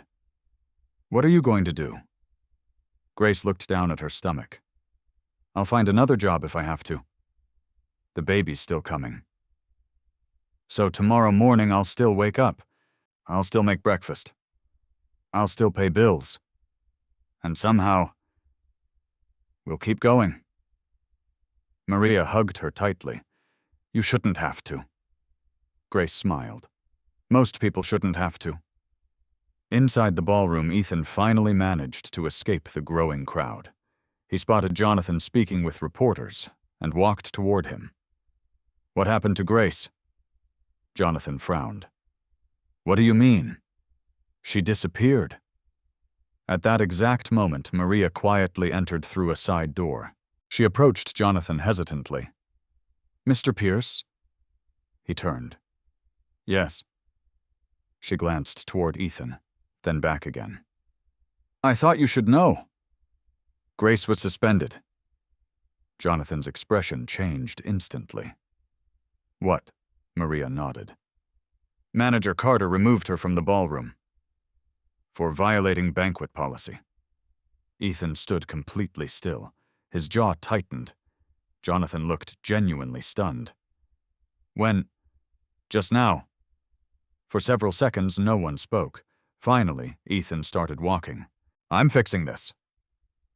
Jonathan reached for his arm. Ethan? No. His voice remained calm, but firm. She sat beside me. If anyone should face consequences, it should be me. Jonathan stopped him gently. Listen. Ethan looked frustrated. I can write a check. Jonathan shook his head. That's exactly what you must not do. Ethan frowned. What? If you buy her job back tonight, everyone will think kindness earns payment. Ethan slowly fell silent. Jonathan continued. Grace didn't sit beside you because you became a hero. She sat beside you before she knew you were one. Ethan understood. If I solve this with money, I erase the reason she did it. Jonathan smiled sadly. Exactly. Ethan looked toward the closed office hallway. His hands tightened briefly. So I just leave? No, Jonathan answered. You remember. And then, we help her the right way. Ethan slowly nodded. Not because he liked the answer, because he knew Jonathan was right. Meanwhile, Grace quietly changed out of her uniform in the employee locker room. She carefully folded the black vest, removed her name badge, placed both inside her locker. Then she picked up Daniel's old blue lunchbox. Before leaving, she opened it one last time. The folded note still rested inside. If today gets heavy. Remember, one kind choice can change someone else's whole day. Grace smiled through tears. I hope you're right. She closed the lunchbox, turned off the locker light, and walked alone into the cold Chicago night, believing she had lost the job that kept her small family alive. She had no idea that before the weekend ended, someone would arrive at her apartment with an offer that no amount of money could have purchased. Saturday morning arrived gray and cold. A steady autumn rain tapped softly against the windows of Grace Wilson's apartment. She woke before sunrise, just as she always did. For a few peaceful seconds, she forgot everything that had happened at the gala. Then she saw the folded banquet uniform hanging neatly over the kitchen chair. The memory returned. The empty chair. The standing ovation. The suspension. Grace rested one hand on her stomach. Good morning, little one. The baby kicked gently. She smiled. At least somebody's optimistic. She prepared oatmeal with the last banana in the apartment. Breakfast was simple. She carefully wrote next week's grocery list, crossing out several items she could no longer afford. Milk, eggs, diapers. She sighed quietly. Losing even one paycheck would make everything harder. Still, she refused to panic. Daniel had always said, "Worry spends tomorrow's strength before tomorrow arrives." She poured herself a cup of tea instead of coffee. Coffee had become an unnecessary expense. As she sat at the tiny kitchen table, she opened the blue lunchbox once again. Inside were Daniel's old work gloves, his folded note, and a faded photograph from years earlier. Daniel stood beside her wearing dusty construction boots, his arm around her shoulders. Both of them were laughing, neither looking at the camera. Grace gently smiled. I wish you were here. A knock interrupted the quiet apartment. She looked toward the clock. 8:15. Mrs. Eleanor Jenkins never visited this early. Maria wouldn't come without calling. Curious Grace opened the door. Standing outside was Ethan Brooks. He wore dark jeans, a navy jacket, and held a small paper bakery bag. Behind him stood Jonathan Pierce carrying a black umbrella. Grace blinked in surprise. For several seconds, she simply stared. I'm sorry, Ethan said awkwardly. We probably should have called. Jonathan smiled warmly. But he was afraid you'd refuse to answer. Grace laughed softly despite herself. I probably would have. Ethan lifted the bakery bag slightly. I brought cinnamon rolls. Grace looked from one man to the other. You came all the way here, Jonathan answered gently. We wanted to check on you. Grace stepped aside. Please come in. Both men entered the modest apartment. Jonathan quietly noticed everything. The worn sofa, the patched curtains, the tiny kitchen, the carefully organized shelves. Nothing luxurious. Everything spotless. His eyes stopped briefly on the framed photograph of Daniel. Grace followed his gaze. My husband. Jonathan nodded respectfully. He has kind eyes. He did. Ethan stood awkwardly near the doorway. I'm not sure where to put these. Grace smiled. The table's fine. He placed the warm pastries beside the tea. For several moments, nobody spoke. Finally, Grace broke the silence. You didn't have to come. Jonathan answered immediately. Actually, we did. Grace sat slowly at the kitchen table. So, she smiled. Who wants to tell me why two important men are standing in my apartment? Ethan looked at Jonathan. Jonathan looked back at Ethan. Finally, Jonathan laughed. We practiced this in the car. We still aren't sure. Grace couldn't help smiling. Ethan finally spoke. I heard about your suspension. Grace nodded calmly. I assumed you would.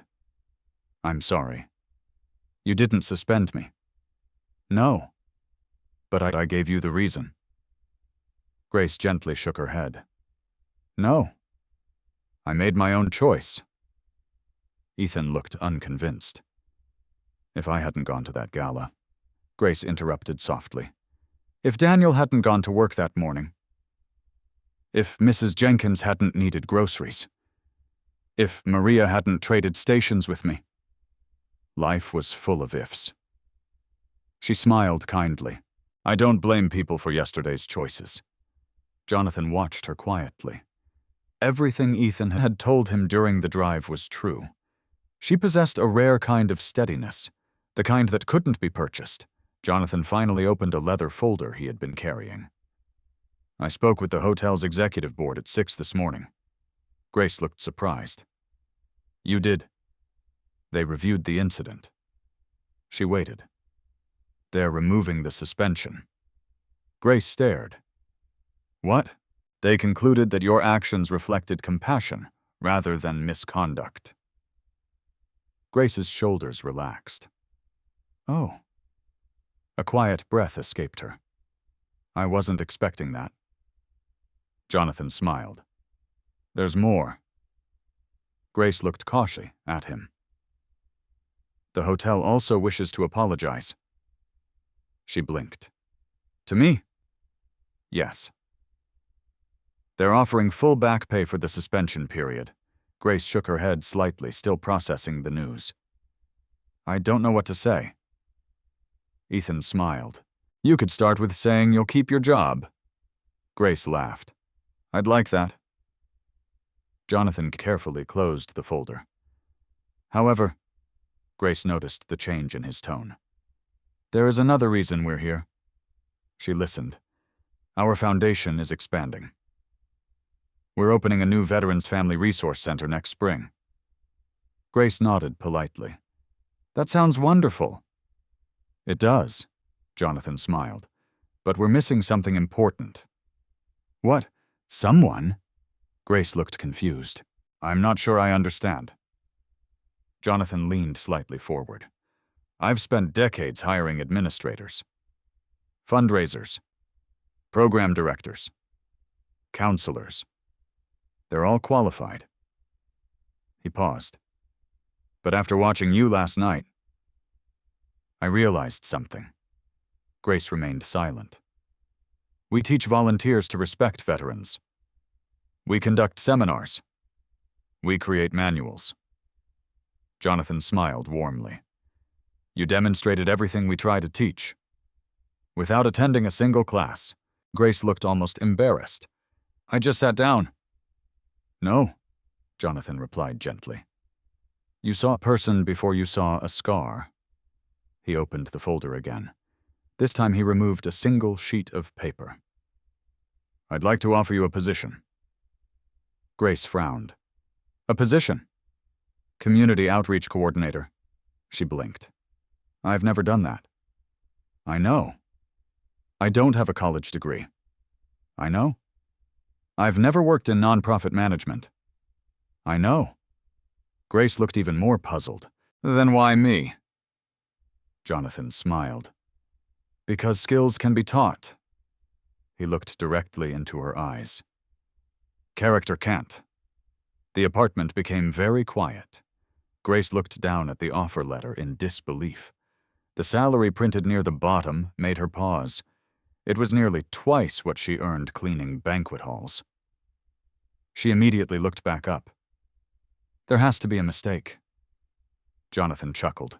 There isn't. I can't accept money because I was kind.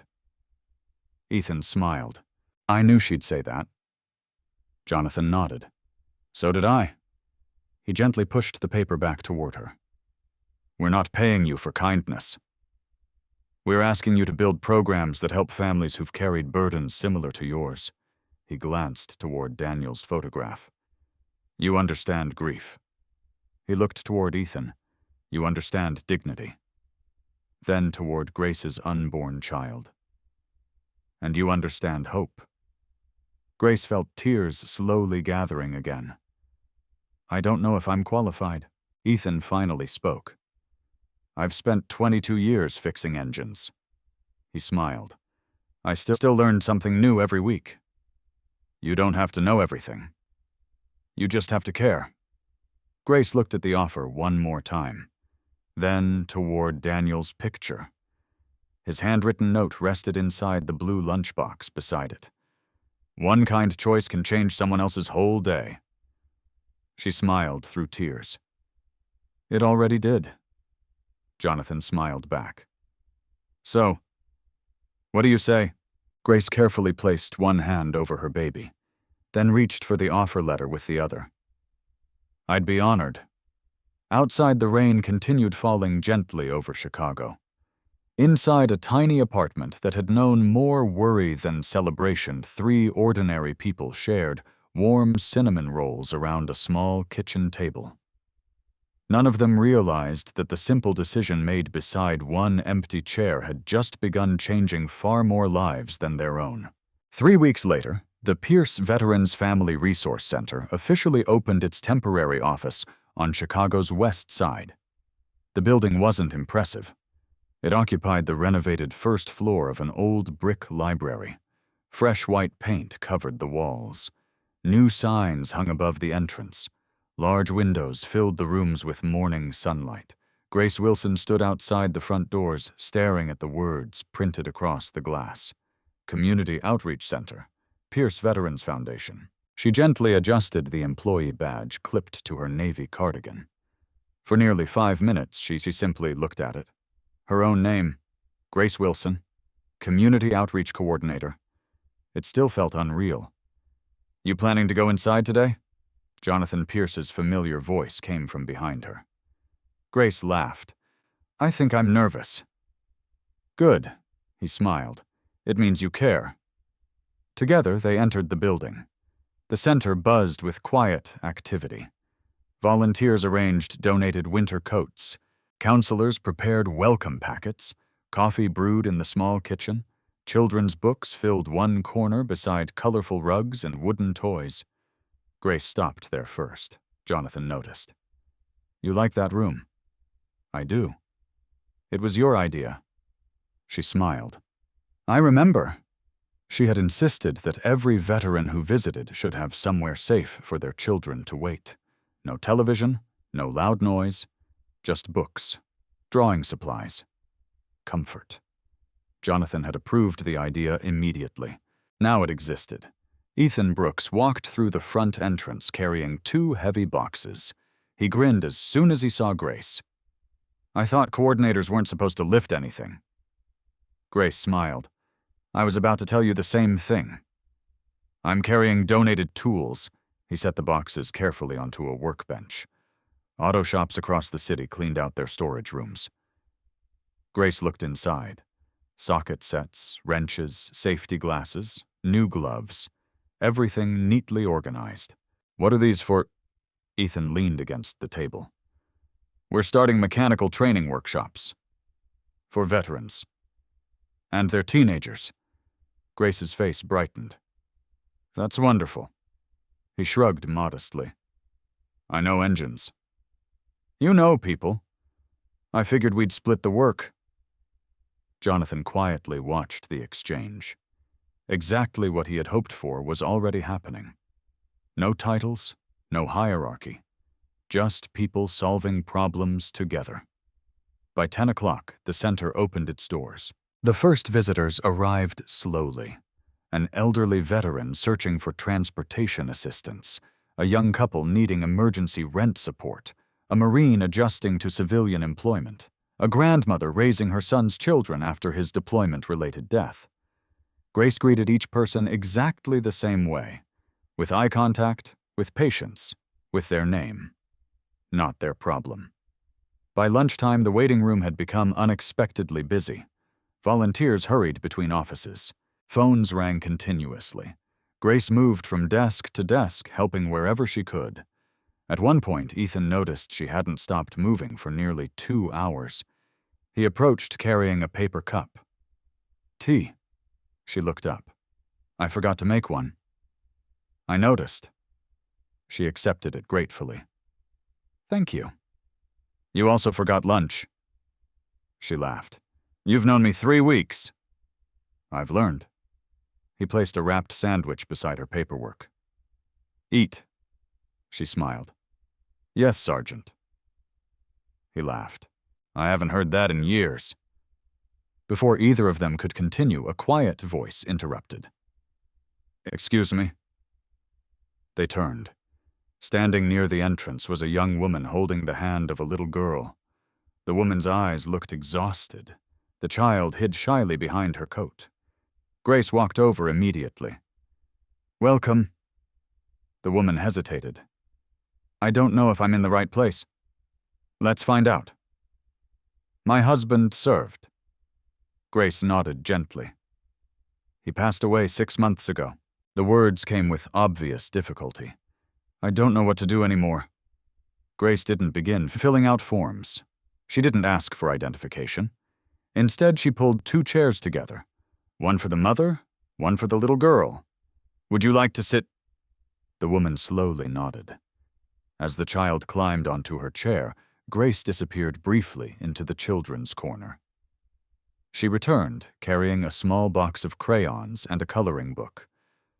"I thought she might like these while we talk." The little girl's face brightened immediately. "Thank you," Grace smiled. "You're very welcome." Ethan watched from across the room. Jonathan quietly joined him. "You see it?" Jonathan asked. Ethan nodded. "She always notices the chair first." Jonathan smiled knowingly. "What do you mean?" "She creates a place before asking questions." Both men watched as Grace spent nearly 45 minutes simply listening. No rushing, no interruptions, no checking the clock. By the end of the conversation, the young widow smiled, for the first time since entering the building. When she finally left carrying information about housing assistance and grief counseling, she turned back. "I almost didn't come," Grace asked gently. "What changed your mind?" The woman looked toward the waiting room. "I heard there was someone here who understands what it's like to lose everything." She smiled through tears. Without losing kindness." Grace stood speechless. After the woman left, Ethan walked over. "You know, I think people are starting to tell your story." Grace looked alarmed. "I don't want that." "I know. That's probably why they will." She shook her head, smiling. "You're impossible." "So I've been told." Late that afternoon, another visitor arrived. An elderly veteran wearing an old green army jacket. He moved slowly with the help of a cane. Grace welcomed him inside. His eyes wandered around the center before stopping on Ethan. Recognition flashed across his face. "Brooks?" Ethan looked up. For several seconds he stared. Then his face lit with surprise. "Harold?" The 2 men embraced carefully. Grace watched from a respectful distance. "You know each other?" Harold laughed. "He trained me." Ethan smiled. He never stopped asking questions. "I still don't." Harold looked around the center. "So this is what you've been doing?" Ethan shook his head. "No." He looked toward Grace. "This is what she's been doing." Grace immediately objected. "No. This belongs to everyone." Harold smiled knowingly. "I've met enough leaders to recognize one." Grace felt herself blush again. That evening, after the last visitor had left the staff gathered in the meeting room, Jonathan reviewed the day's numbers: 37 families served, 9 emergency housing referrals, 5 employment placements, 3 counseling enrollments, dozens of volunteer hours. Everyone applauded. Then Jonathan looked toward Grace. "Before we go home, I'd like to share one more thing." He held up a folded piece of paper. "This arrived in today's mail." Grace looked puzzled. Jonathan unfolded the handwritten letter. "It came from the widow who visited this morning." He began reading. "I thought I needed financial help. What I actually needed? It was for someone to look at me without pity. Today, your coordinator offered me a chair before she offered me paperwork. For the first time since my husband died, I felt like a person instead of a case file." The room became completely silent. Jonathan carefully folded the letter again. "No training manual teaches that." He looked at Grace. "You do." Grace lowered her eyes. She thought of Daniel, of the hospital, of one lonely veteran sitting beside an empty chair. She realized something remarkable. Kindness had never really traveled in one direction. It had simply kept moving from one life into the next. And somewhere without anyone planning it, one small decision at a gala had become the foundation upon which dozens of broken families were quietly beginning to rebuild their lives. Winter arrived early that year. Snow drifted softly across Chicago as Grace Wilson drove toward St. Mary's Medical Center before sunrise. Her contractions had started just after midnight. They were still far apart, still manageable, but Dr. Rebecca Collins had instructed her not to wait too long. "You've spent your whole pregnancy taking care of everyone else?" the doctor had joked during her last appointment.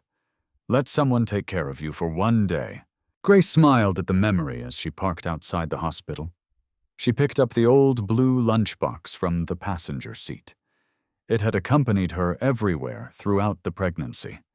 She wasn't sure why she had brought it again. It simply felt right. Inside the maternity ward, nurses greeted her warmly. "Good morning, Grace. You made it through the snow." She laughed softly. So did the baby. Dr. Collins arrived a few minutes later. "How are we feeling?" "Nervous. That's completely normal." The doctor checked the monitor before smiling.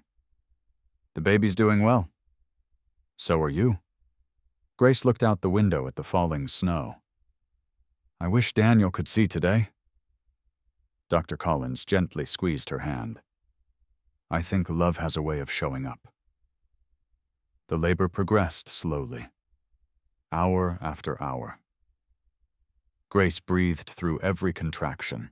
She remembered Daniel's laugh, his encouragement, his dreams of teaching their son to ride a bicycle, teaching him how to throw a baseball, showing him how to change a tire. She whispered quietly between contractions. "I'll tell him all about you." Around noon, there was a gentle knock at the hospital room door. Grace assumed it was another nurse. Instead, Ethan Brooks stepped inside, carrying a bouquet of white lilies. Behind him came Jonathan Pierce, holding a small gift bag. Grace smiled in surprise. "What are you two doing here?" Jonathan laughed. "We received a rather urgent phone call." Grace looked confused. "From who?" The door opened once more. Maria Lopez peeked inside with a guilty smile. "It might have been me." Grace laughed, despite another contraction. "You told them," Maria shrugged. "You thought I wouldn't—" The room filled with gentle laughter. Ethan carefully placed the flowers on the windowsill. "I wasn't sure if hospitals allowed flowers." "They do," Grace smiled. "They're beautiful." Jonathan handed her the small gift bag. "We brought something for the baby." Grace opened it carefully. Inside lay a tiny navy blue knitted blanket embroidered with a single silver star. Folded beneath it was a handwritten card. "Welcome to the world. May you always find the courage to choose kindness before comfort. With love, your Pierce Foundation family." Grace blinked back tears. "It's beautiful." Jonathan smiled. The volunteers made it. Another contraction interrupted the moment. Ethan instinctively took one step backward. "I think we should leave," Grace laughed through clenched teeth. "Probably a good idea." Maria hugged her gently. "We'll be right outside." As they reached the door, Grace called softly, "Ethan?" He turned. "I've been thinking about names." He smiled. "Have you?" She nodded. "Daniel, as his middle name." Ethan smiled warmly. "He'll carry a good man with him." Several hours later, the contractions became stronger. The room grew quieter. Dr. Collins and the nurses focused entirely on Grace. Outside, Jonathan, Ethan, and Maria waited together in the family lounge. No one spoke very much. Ethan kept pacing. Jonathan finally smiled. "You've walked past that window 18 times. I'm not counting." "I am," Maria laughed. "You look more nervous than Grace." "I probably am." Jonathan folded his newspaper. "You faced burning buildings." "I know." "You've testified before Congress." "I know." "So why does this make you nervous?" Ethan looked toward the delivery room doors. "Because some moments matter so much." Dumb. "You realize you can't help." The three of them fell silent again. Nearly 2 hours later, the delivery room door opened. Dr. Collins stepped outside, wearing a tired but joyful smile.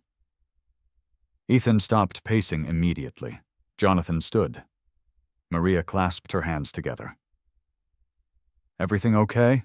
The doctor's smile widened. "Everything is wonderful." "It's a boy." Relief spread across every face. "And Grace?" "Healthy." "The baby's healthy too." Maria hugged Jonathan before she even realized what she was doing. Jonathan laughed. "I'll assume that's good news." "It is," Dr. Collins smiled. "Would you like to meet him?" Minutes later, they quietly entered Grace's room. The lights had been dimmed. Snow continued falling outside the window. Grace sat peacefully in bed, cradling a tiny bundle wrapped in the navy blanket. She looked exhausted, and happier than anyone Ethan had ever seen. "Meet him," she whispered. Jonathan stepped forward first. "He's beautiful." Maria wiped away tears. "He has Daniel's nose." Grace smiled. "I think so too." Finally, Ethan approached. He looked almost afraid to come closer. "You can hold him," Grace said gently. "I've never—" He stopped. "I've never held a newborn. You'll do fine." A nurse carefully placed the baby into Ethan's arms. His large, scarred hands looked impossibly gentle beneath the tiny child. The room became completely still. The baby opened sleepy brown eyes for a moment, then quietly wrapped one tiny hand around Ethan's scarred finger. Ethan's breath caught. Nobody spoke. Nobody needed to. Jonathan quietly reached into his pocket. Without saying a word, he took a photograph. Not for publicity, not for the foundation. Just for memory. Grace watched Ethan carefully. "You were right." He looked up. "About what?" You said you never had children." She smiled softly. "But I think you'd be very good with them." Ethan looked down at the baby again. His voice was barely above a whisper. "I've spent years wondering whether these scars would frighten children." The tiny boy remained peacefully asleep in his arms. Grace smiled. "I think he already answered that." Ethan gently laughed through tears. Jonathan looked around the quiet hospital room. Months earlier, they had all been strangers. A maid, a mechanic, a businessman. Now they felt like family. Dr. Collins returned, carrying the birth certificate paperwork. "We'll need a name." Grace looked at the form. She smiled. "I've decided." The nurse waited. "Michael." She wrote carefully. "Michael Daniel Wilson." Jonathan smiled. A beautiful name. Grace nodded. Daniel, because every child deserves to know where love began. She looked toward Ethan. And Michael? Because I want him to grow into someone who protects people. Ethan's eyes filled again. I hope he chooses his own way. Grace smiled warmly. I think he will. She gently took Michael back into her arms. Outside the hospital window, fresh snow covered the streets of Chicago. Inside one quiet maternity room, a child slept peacefully in the arms of a mother whose single decision beside an empty chair had transformed grief into purpose, strangers into family, and one ordinary act of compassion into a legacy that would now be carried by the next generation. 1 year later, the first warm evening of spring settled gently over downtown Chicago. The Pierce Veterans Family Resource Center had grown far beyond anyone's expectations. What had begun inside a renovated neighborhood library now occupied an entire 3-story building overlooking a small public park. Children laughed on newly installed swings outside. Veterans gathered around picnic tables drinking coffee. Families came and went through doors that never seemed to stay closed for long. Above the entrance, a simple bronze plaque read, "Everyone deserves a seat."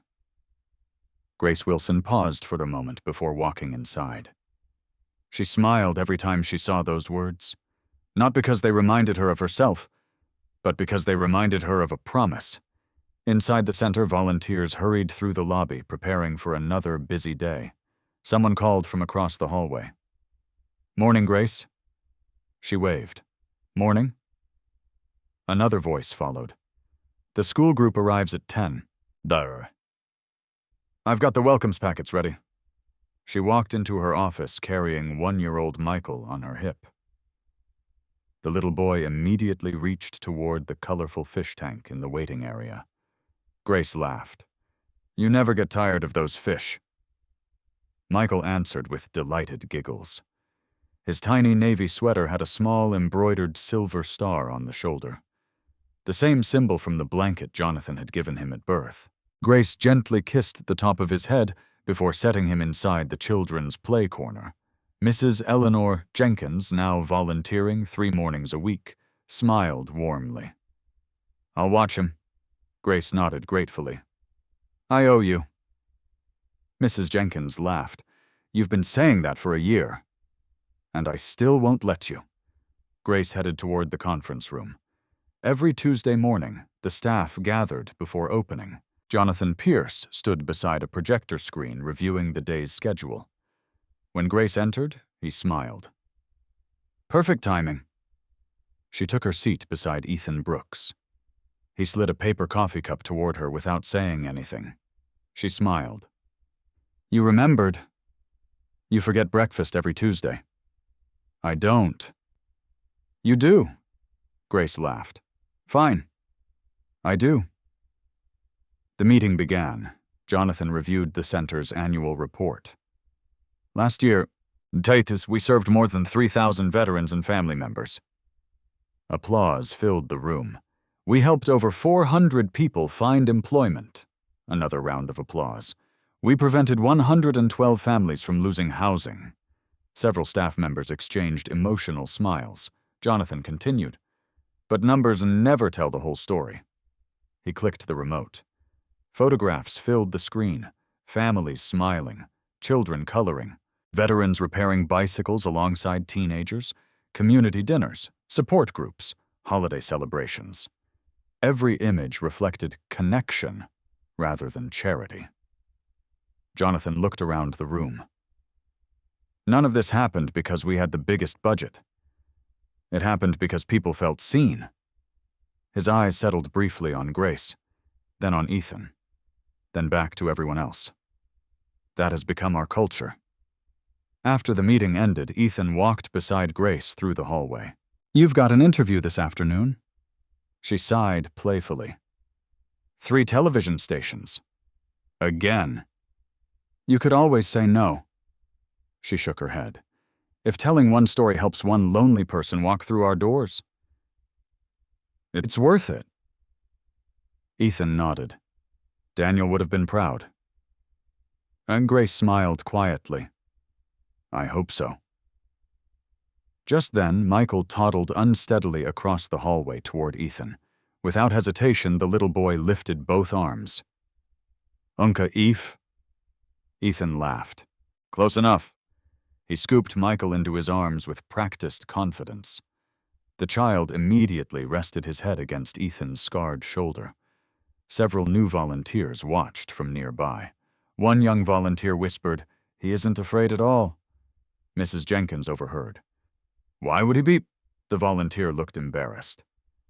"I didn't mean—" Mrs. Jenkins smiled kindly. "He met the heart before he noticed the scars." Ethan pretended not to hear, but Grace saw his eyes soften. That afternoon, a local television crew arrived to film a short feature on the center. The interviewer sat across from Grace in the community room. "Cameras ready?" "Rolling." The reporter smiled.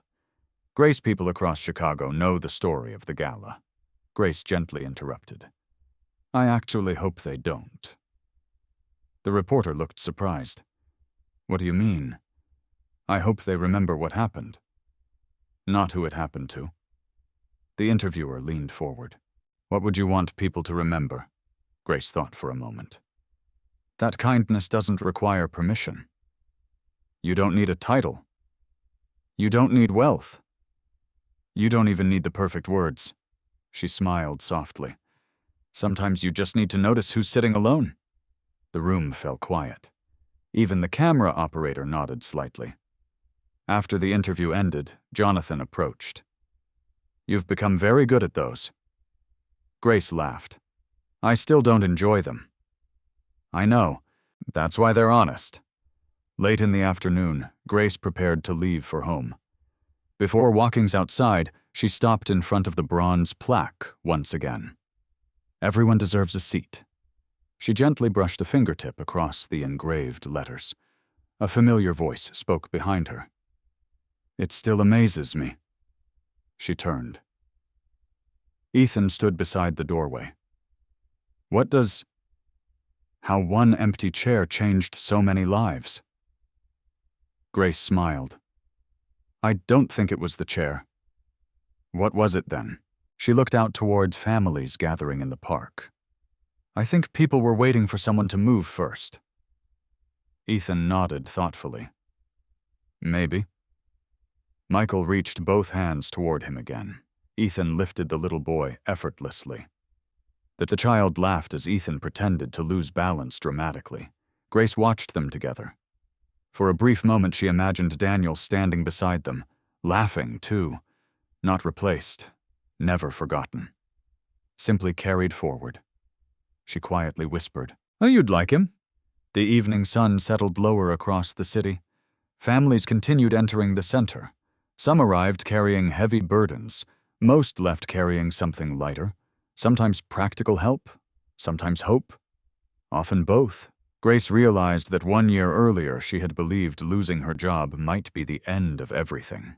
Instead, it had become the beginning of a life she had never imagined. As they walked together toward the parking lot, Michael reached one tiny hand toward Grace and the other toward Ethan. Without thinking, they each took one.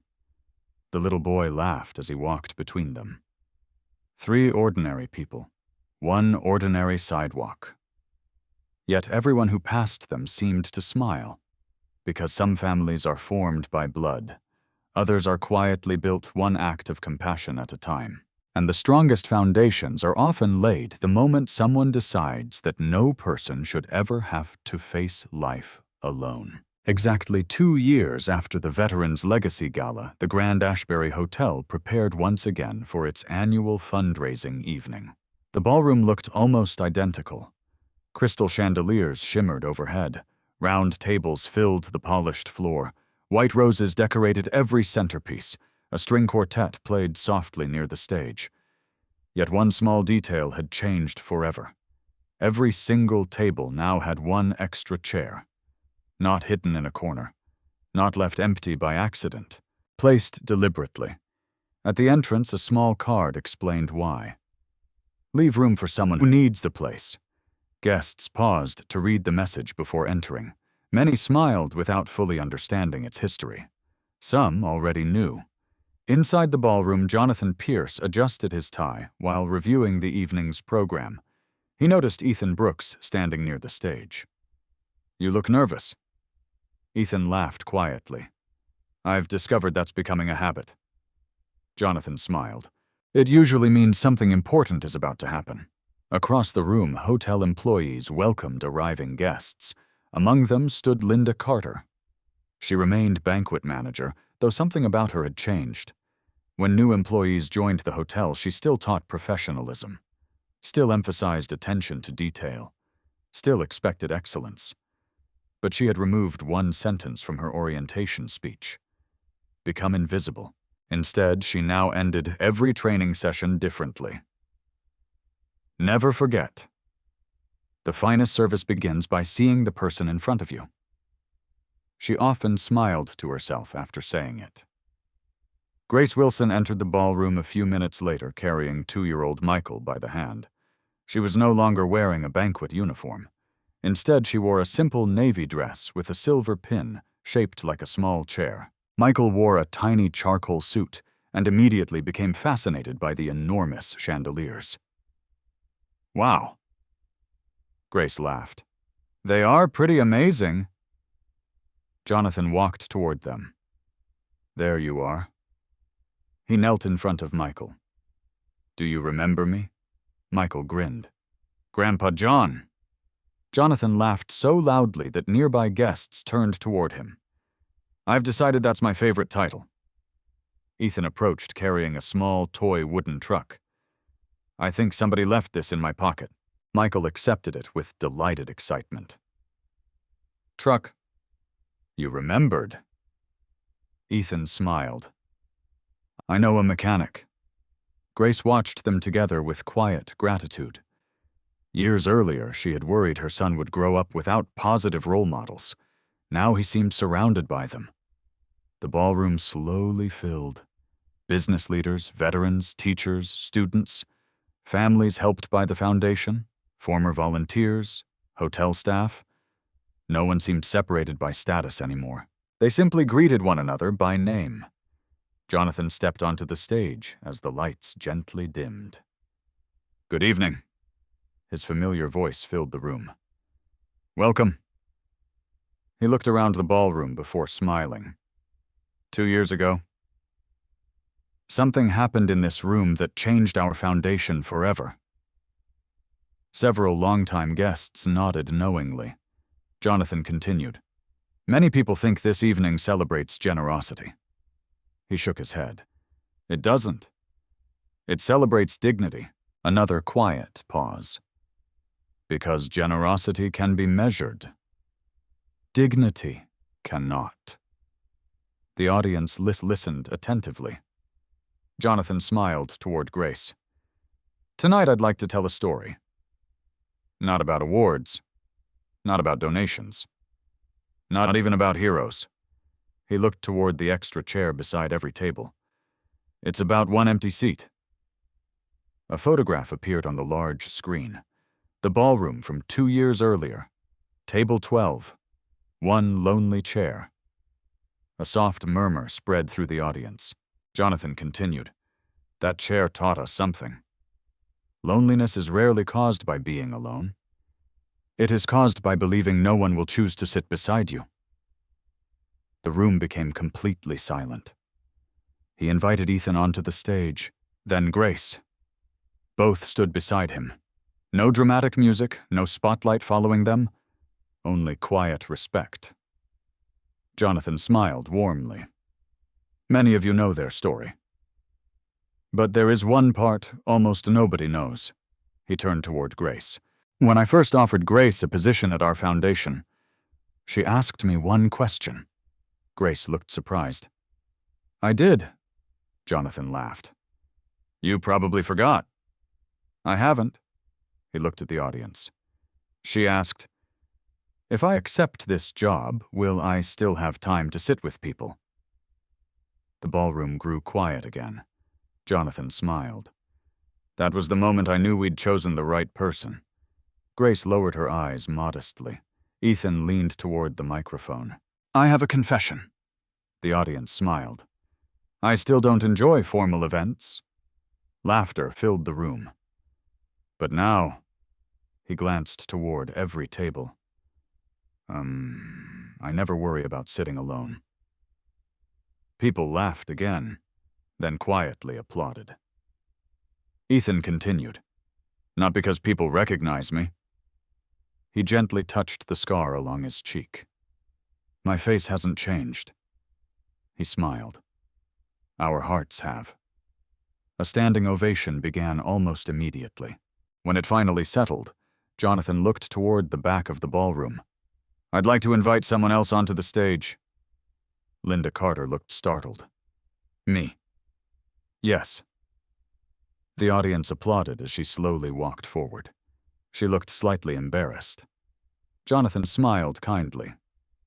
2 years ago?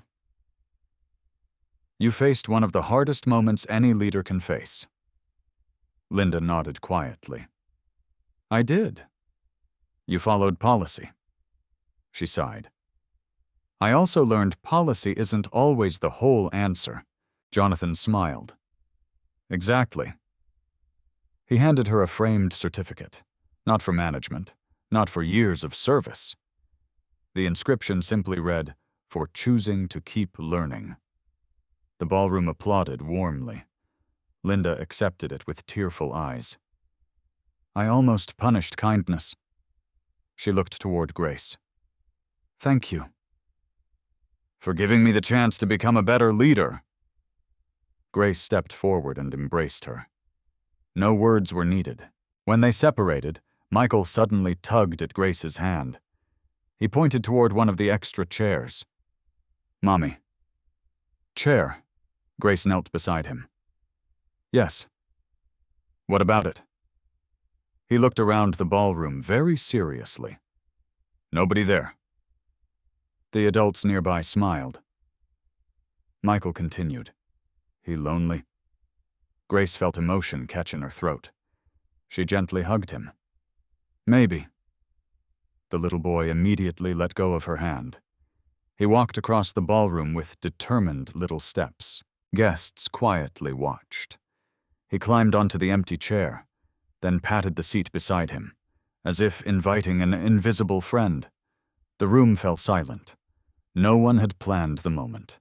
No one could have written it better. Ethan wiped away tears. Jonathan smiled through moist eyes. Grace watched her son and realized something extraordinary. He had never been told the entire story. He was too young to remember the gala. Yet kindness had already become his first instinct. Not because someone taught him a lesson, because someone had lived one in front of him every day. Jonathan returned to the microphone one final time. I used to believe legacies were built through wealth. He looked across the ballroom. I was wrong. They're built one decision at a time. One conversation. One seat. One act of courage that asks for nothing in return. He raised his glass. May we always leave room for one more person. Hundreds of guests stood together, not for another award, not for another speech, but for one simple promise. That no matter where life carried them, they would remember the lesson born from one empty chair. Because sometimes the smallest place we make for another person becomes the largest space kindness will ever occupy in our own hearts. Every day we pass countless people carrying burdens we cannot see. Some wear uniforms. Some wear expensive suits, and others carry scars that tell stories the world never stops long enough to hear. It is easy to believe that changing someone's life requires extraordinary wealth, remarkable talent, or perfect timing. But the truth is often much simpler. Sometimes the greatest difference begins with a single choice to notice someone who has been overlooked. A kind word, an empty chair offered with sincerity, a moment of genuine respect. These small acts may seem insignificant, yet they have the power to restore hope, dignity, and even change the course of a life. Grace never imagined that one simple decision would open doors she never expected. Ethan never imagined that being accepted without judgment would heal wounds deeper than the scars on his face. Their story reminds us that kindness is never wasted. Even when no one applauds, even when it costs us something, compassion has a way of traveling farther than we could ever imagine. It moves from one heart to another, inspiring people we may never even meet. So today, wherever you are, look around. There may be someone waiting not for money, not for miracles, but simply for another human being to see them, respect them, and remind them that they still matter. If this story touched your heart, please share your thoughts in the comments. We'd love to hear what moment moved you the most, or how this story reminded you of someone in your own life. And if you enjoy inspiring stories about kindness, hope, and second chances, don't forget to subscribe to the channel and turn on notifications so you